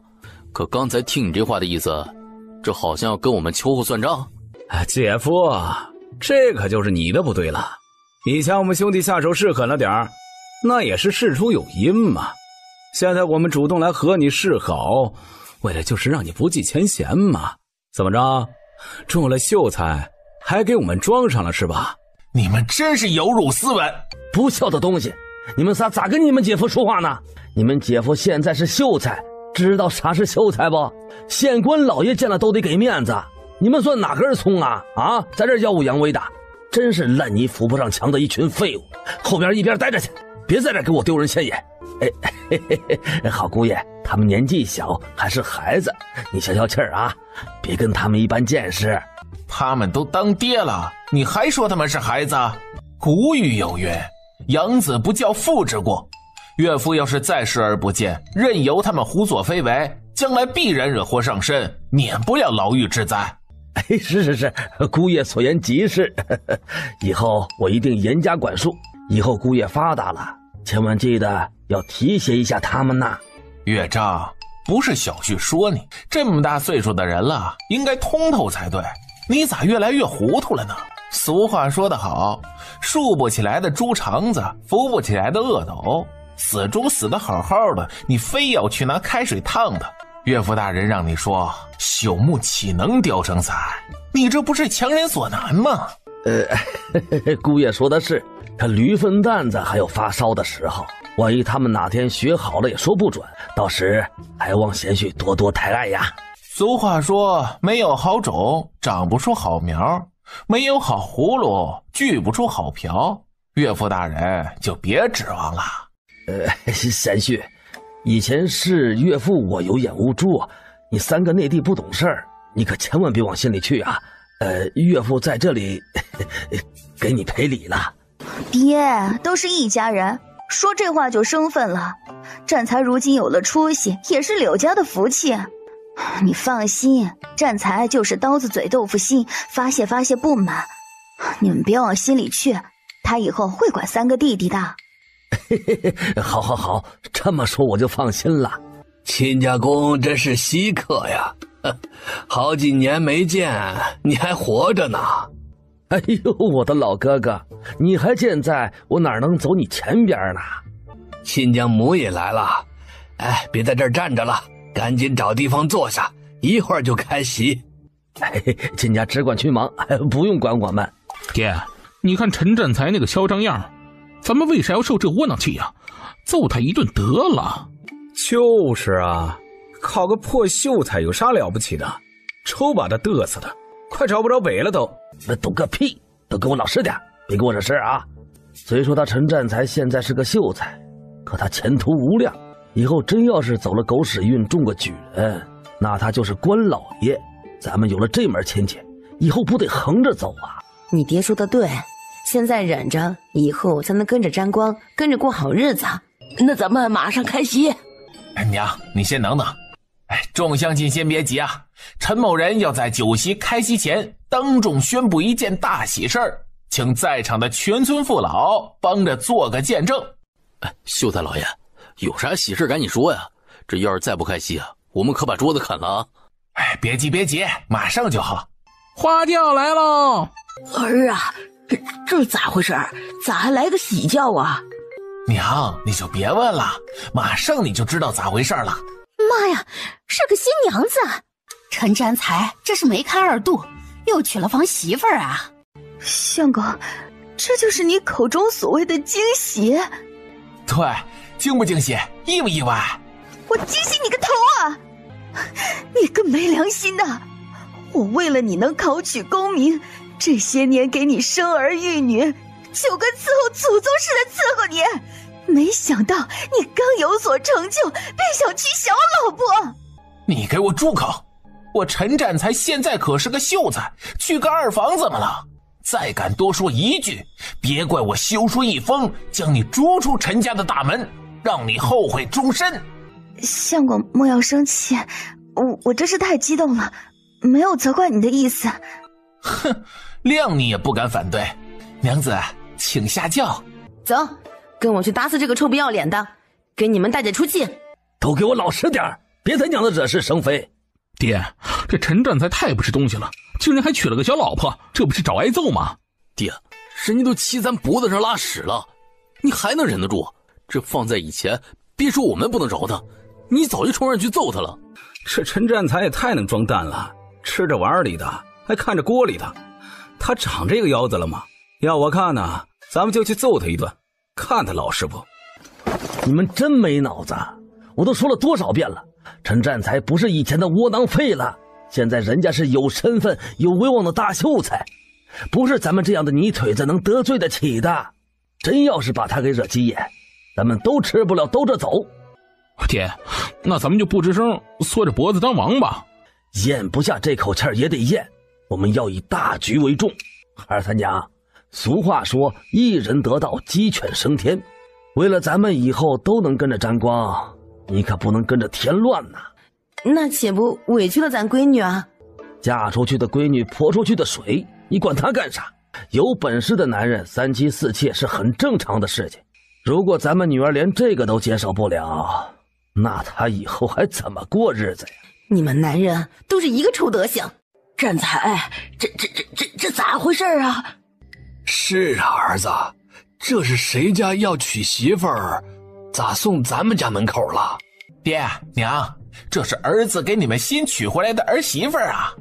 儿啊，咱家啥条件你不知道啊？咋又整回来一房媳妇儿啊？哎呦，爹娘可经不起你这样折腾啊！爹啊，你说的这叫啥话？如今我是秀才，身份不同往日，多娶一房媳妇儿咋了？再者说，我也不用你给我掏1文钱，至于这么大惊小怪的吗？不是儿子，我不是那意思。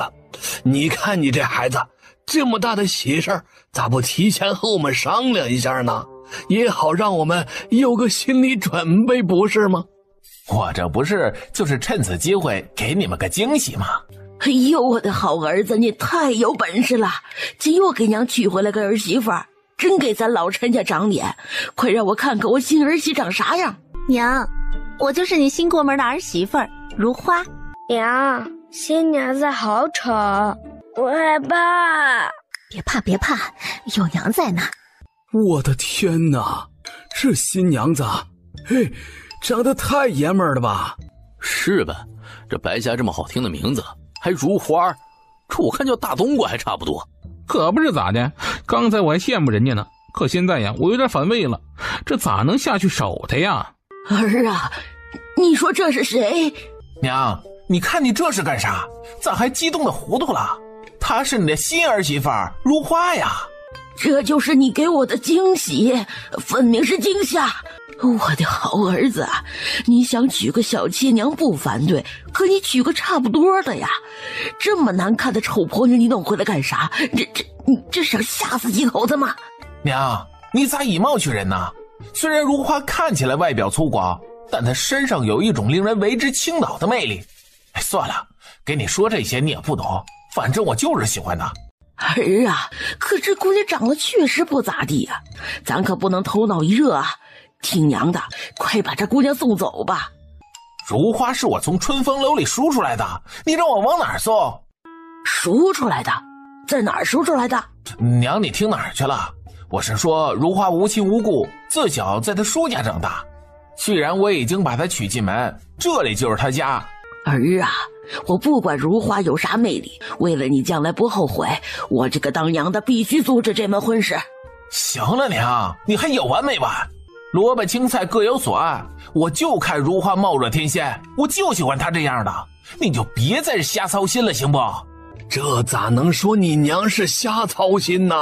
儿啊，你娘可都是为了你好啊，这样的媳妇儿咱们可不能要啊。你听听那帮村民都说的啥？说你口味重，说你王八看绿豆对上眼了，这都是在笑话你呢。行了爹，你咋也跟着添乱？那帮人就是吃不着葡萄说葡萄酸，指不定在心里咋羡慕我呢。这姑娘到底哪儿好啊？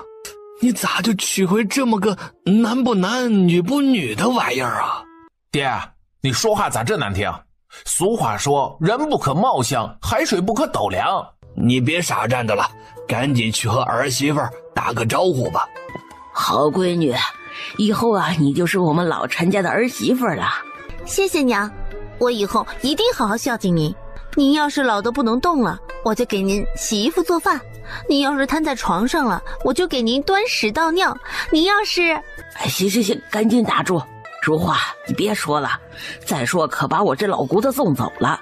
娘还是好好的吧。娘说的对，你还是好好的。这要是瘫在了炕上，还不如死了，省得遭罪。娘，如花性子直，说话就这样，你别往心里去啊。好好，娘不往心里去。一日一早，就见大宝快步从外面走进来。青青姐，镇上的李掌柜找你。李掌柜？哪个李掌柜？就是李记副食铺的李掌柜啊。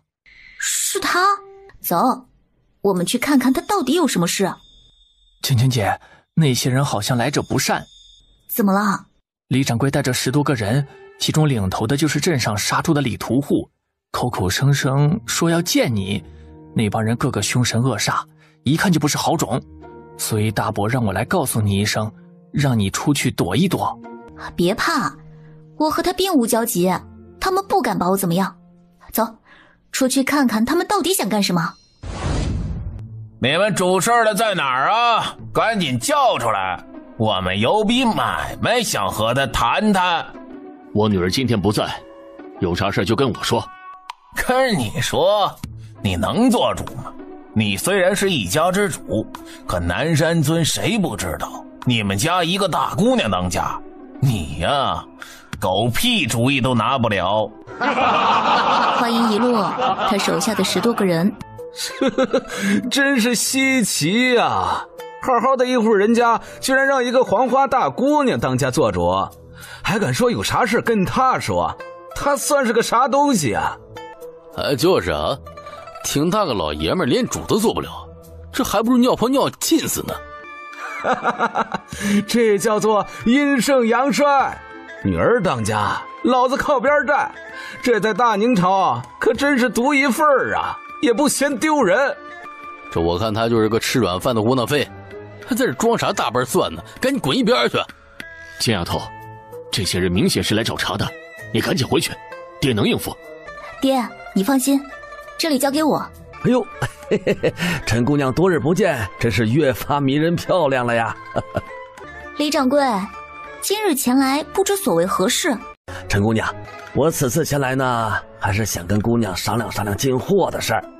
只要姑娘肯给我供货，这价钱好商量。实在是抱歉，我们和刘记杂货铺有契约，3年内只能给他供货。李掌柜若是有意合作，咱们3年之后再谈。李掌柜虽然被这番话气得不轻，可却没忘记此次前来的目的。我说你个臭丫头片子，会不会说话？我表哥好言好语和你商量，你咋一张嘴就不同意？信不信我抽你？你动我娘子一下试试！你小子是不是上次没挨够揍，又想找打？好你个大傻子，老子正想找你算账呢！兄弟们，给我上！打死这个大傻子！都给我住手！表弟，你这是干啥？忘了我跟你说的话了，咱们是来谈事儿的，不是来打架的。好好好，我知道了，大哥。刚才我一激动给忘了。陈姑娘，去年呢，咱们之间发生了一点小误会，导致咱们呢没成为合作伙伴。为了弥补李某人的过错，今日特地前来请求姑娘的原谅的。李掌柜多虑了，这做买卖讲究的是你情我愿。要是李掌柜有意，咱们以后有的是机会合作。不，陈姑娘这是没理解我的意思呀。我今日前来呢，不是为了以后，而是想今天就把此事给敲定下来。是我的话说的不够明白，还是李掌柜没明白我话的意思啊？陈姑娘的意思，李某当然明白，不就是和刘记杂货铺签订了独家售卖契约吗？这个不打紧，只要我不说在姑娘这里拿货，那就绝对不会有人知道。李掌柜，你觉得这是钱的事情吗？俗话说，人无信不立，业无信不信。我要是失信于人，就等于是自毁前程。我可不能像某些人一样，只顾着眼前的利益，失去了做人最基本的良心和良知。陈姑娘言重了，我没有让你失信于人。你和刘记该怎么合作还怎么合作，我也不想吃独食，只要能在陈姑娘这里拿货就行。见陈青青没有说话，他又继续道：若是姑娘同意呢，至于价格方面，我在刘记杂货铺的基础上每斤多加2文钱。李掌柜不必再说，我的意思已经表明，若是没别的事情，慢走不送。你个死丫头咋不知道好赖呢？我大哥上赶着来和你做买卖，那是瞧得起你。你别他娘的给脸不要脸！哼，一个杀猪的少在这里耀武扬威，识相的赶紧从这里滚出去！真是给你脸了，抡圆了就是一个大嘴巴子。你个大傻子，你又动手打我，老子今天就要了你的命！他刚想往前冲，却被小鱼一脚踹翻在地，捂着肚子半天没有爬起来。哎呦，兄弟，你没事吧？大哥，你可看到了，是这傻子先动的手，是可忍孰不可忍！兄弟们，一起上，打死这个大傻子！他们纷纷举着手里的木棍，却没有动手的意思。见他们这副怂样，李屠户暴怒：你们还愣着干啥？赶紧往前上啊！大哥，这看这样子，这傻小子好像有两下子啊。是啊，大哥，这傻小子不值得咱们动手，万一把他打死咋办啊？可不是呗，欺负个傻子，传出去让人笑话，这要不咱们撤吧？废什么话，赶紧上！出了事我兜着。你们还有没有王法？光天化日之下，赶紧从我家滚出去！啥是王法？老子的拳头就是王法！兄弟们，给我打！10几个无赖手持棍棒一冲而上，陈青青面无惧色。陈青青趁机来个扫堂腿，倒把脸摔了个狗吃屎，找准机会朝着左侧冲过来的大高个子飞起一脚。小鱼也被团团围住。小鱼虽然有武功，可是他也不敢尽全力，他怕不小心失手把这些无赖打死。你们给我打，往死里打这个傻小子！只要把他干趴下，其他人就不敢炸刺儿了。小鱼本想一掌劈死一个，可是陈青青曾经告诉过他，不能伤人性命，只用了1成的力气把眼前这些无赖打倒在地。面对这些人的车轮战，陈青青渐渐的有些力不从心。娘子小心！他大喊了一声，抬脚就把眼前的无赖踢了出去，而落下的木棍却打在他的脑袋上。小鱼只觉得脑袋好像要炸开一般，一阵剧痛袭击了全身，许多往事的一幕幕在脑海中回放。被最信任的兄弟下毒，遭人追杀，手下人为了保护他生死未卜，迷路毒发，搏斗中不慎掉落悬崖。小鱼，你没事吧？小鱼，兄弟们，给我往死里打！出了事我担着。他眼底寒光一闪，意念一动，弩箭在手，你们找死！哎呦！李屠户捂着一条腿在地上直打滚。兄弟们，赶紧撤！上前架起李屠户，落荒而逃。再次举起手中弩箭，朝着李掌柜的大腿就射了过去。李掌柜正要往前跑着，小腿竟被一支利箭给贯穿了，眼前不由一黑，直接疼晕了过去。架起李掌柜，连滚带爬朝着村外跑去。小鱼，你怎么样了？小鱼，你别吓我！陈占山被打伤了一条腿，走起路来一瘸一拐的。陈大宝的衣服被无赖在打斗中撕破，脸上一片乌青。青丫头，小鱼怎么样？有没有伤到？青青姐，小鱼是不是傻了？娘子，我没事儿，你不用担心。吓死我了，我还以为你更傻了呢。小鱼的心里漾起一股暖意，但是他很快地掩饰起锐利的眼神。娘子，我不傻。好，不傻就好。秦丫头，捣乱的人呢？李正叔，那些人已经跑了。到底咋回事啊？你怎么就得罪他们了？陈青青把事情原委说了一遍。陈占山一脸担忧地接过话茬。李正，秦丫头打伤了2个人，我怕他们去报官，真要是官差来了，你帮着做个证，就说是我打伤的，万不可让他们把秦丫头带走。爹，你放心，他们不敢去报官，他们是故意来找茬的。若是他们敢去报官，我还要找他们要赔偿呢。啊，对，秦丫头说的没错，占山，你放心啊，那些人就是哑巴吃黄连，自讨苦吃，绝对不敢去报官的。就算是他们去报官，那咱们也不怕，是他们惹事在先，打伤他们，那也算是正当防卫。这帮没用的草包废物，个个长得5大3粗的，就连个死丫头片子都收拾不了，真他娘的没用！要是那一棍子打在那死丫头脑瓜子上多好啊！就那嘎巴一声，不死也得傻了。可不是呗，看着都替他们着急啊！哎呀，那帮人真是笨死了，打那个傻子干啥呀？几十个人就围着死丫头打，不信打不死她。谁说不是？真要是把那死丫头打死，那偌大的家产可就都是咱们的了。放心吧，老婆子，死丫头已经与人结仇了。李屠户带来那帮人啊，个个都是无赖中的畜生，平时都是欺负别人，哪受过这种窝囊气呀？没准啊，哪天那个死丫头就得被人暗算了。到那时，陈占山两口子不还是任你随便捏骨吗？你说的对，咱们就慢慢等着这一天吧。爹娘，你们这么早就出去溜达了？还早，太阳都快晒屁股了。爹，你说的这叫啥话？我不就是晚起来一会儿，你至于这么挖苦人吗？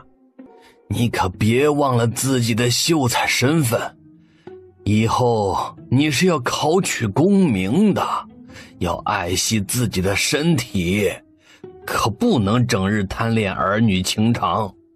儿子，你爹说的对，咱家可都全指望你光耀门楣了，你可要好好的，知道吗？娘，你们放心，儿子自有分寸。好好，你知道就好。哎，占才呀，到我屋里来一趟，我跟你说点事儿。娘，有啥事儿到我屋里说，我正好也想和你们说点事儿呢。如花，你去厨房看看还有没有吃的，一会儿端过来，我都快要饿死了。哎，好，你等着。娘，有啥事儿你说吧。儿啊，娘现在岁数大了，就怕失潮。昨夜在偏上睡了一宿，浑身上下都不得劲儿啊。要不你和如花搬过去睡偏上咋样？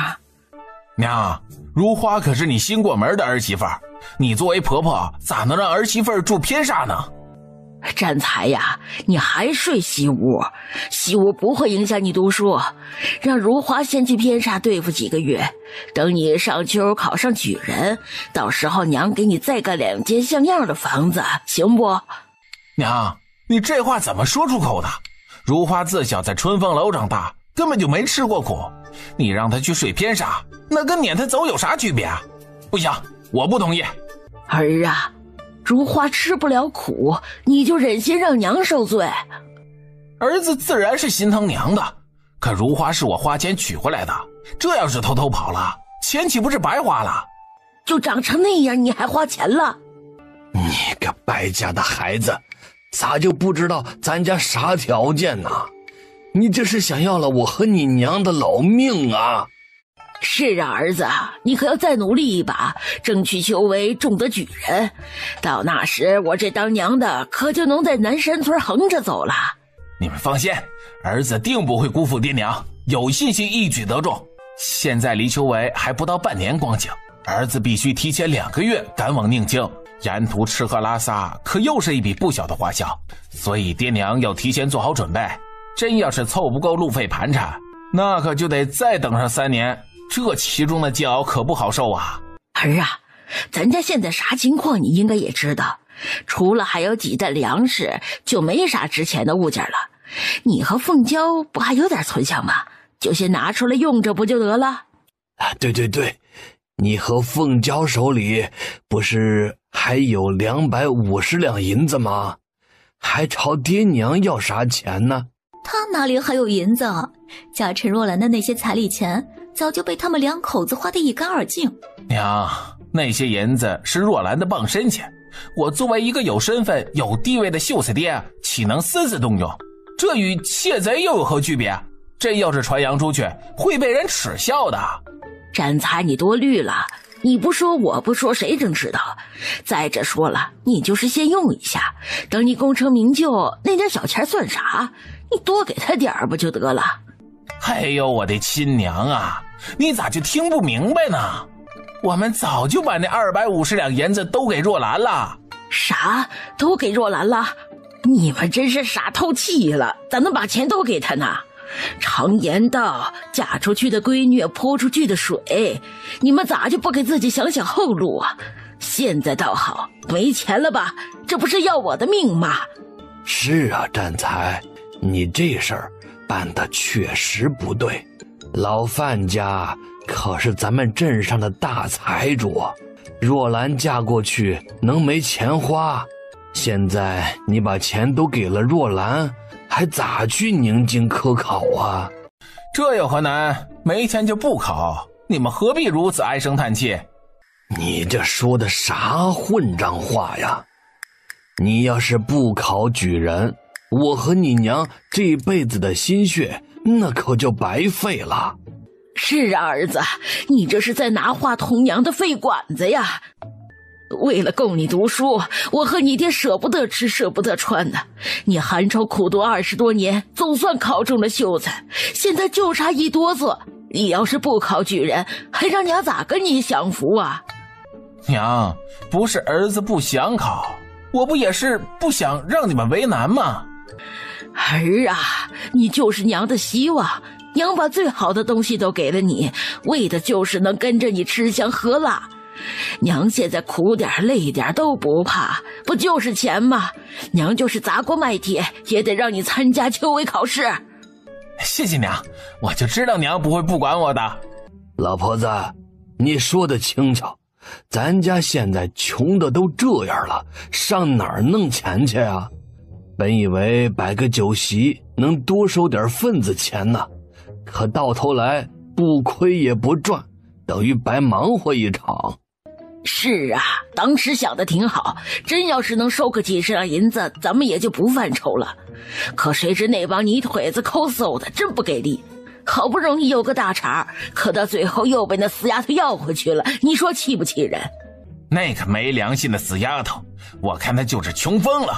等以后有机会，我非得让她长长脑子不可。儿子，你说的没错，这个仇要是不报，娘吃肉都不香。不过现在不是说这个的时候，咱们得好好想想，到哪儿给你弄赶考的盘缠去。你别瞅我啊，我可没地方弄钱去。你紧张个屁呀！看看你能死啊！咱家要是指望你，早他娘的都饿死了。唉，展才，你先别急，就只管努力攻读，盘缠的事儿咱们从长计议。盘缠的事儿不解决，我咋有心思读书？要不你先去找若兰拿点钱，把眼前难处先对付过去。这个办法好，范家可是大财主啊！如今你又考上了秀才，跟范老爷拿点赶考的盘缠，他肯定会给你这个秀才老丈人面子的。我不去，我嫌丢人。娘，要不把咱家的粮食卖些？不行不行，咱家那点粮食都不够吃的，这要是卖了，可就得喝西北风了。你说拿多少钱合适？但我可以提前出发，步行赶往宁京，少说也得100两银子。啥？100两银子？你这是想要我们的老命啊！儿啊，咋能花这么多钱呢？咋啦？100两银子多吗？我这还少说着呢。别的富家子弟都是坐轿或者骑马赶赴考场，所带盘缠更是成千上万。我知道咱们家生活困难，为了给你们排忧解难，儿子打算步行前往。儿子，你放心，娘早就给你想到了办法。啥办法？你要让我干啥去？你去找凤娇他爹，就是你老丈人，他家地多粮食也多，只要你张嘴，我就不信他不借给你。哎，不行不行，娘，你出的是啥幺蛾子？你也不是不知道我岳父是啥人，那是一家子势力呀。还有我那几个小舅子，比畜生还畜生。以前看到我就跟看到疯狗一样，抡棍子就打。我就是穷死也不想再跟那些人有任何交集。你还是打消这个念头吧。娘，咱家不是有地吗？卖出去几亩不就得了？胡说八道，咱家现在就剩下那几亩地了。真要是再卖了，咱们全家人可就真没活路了。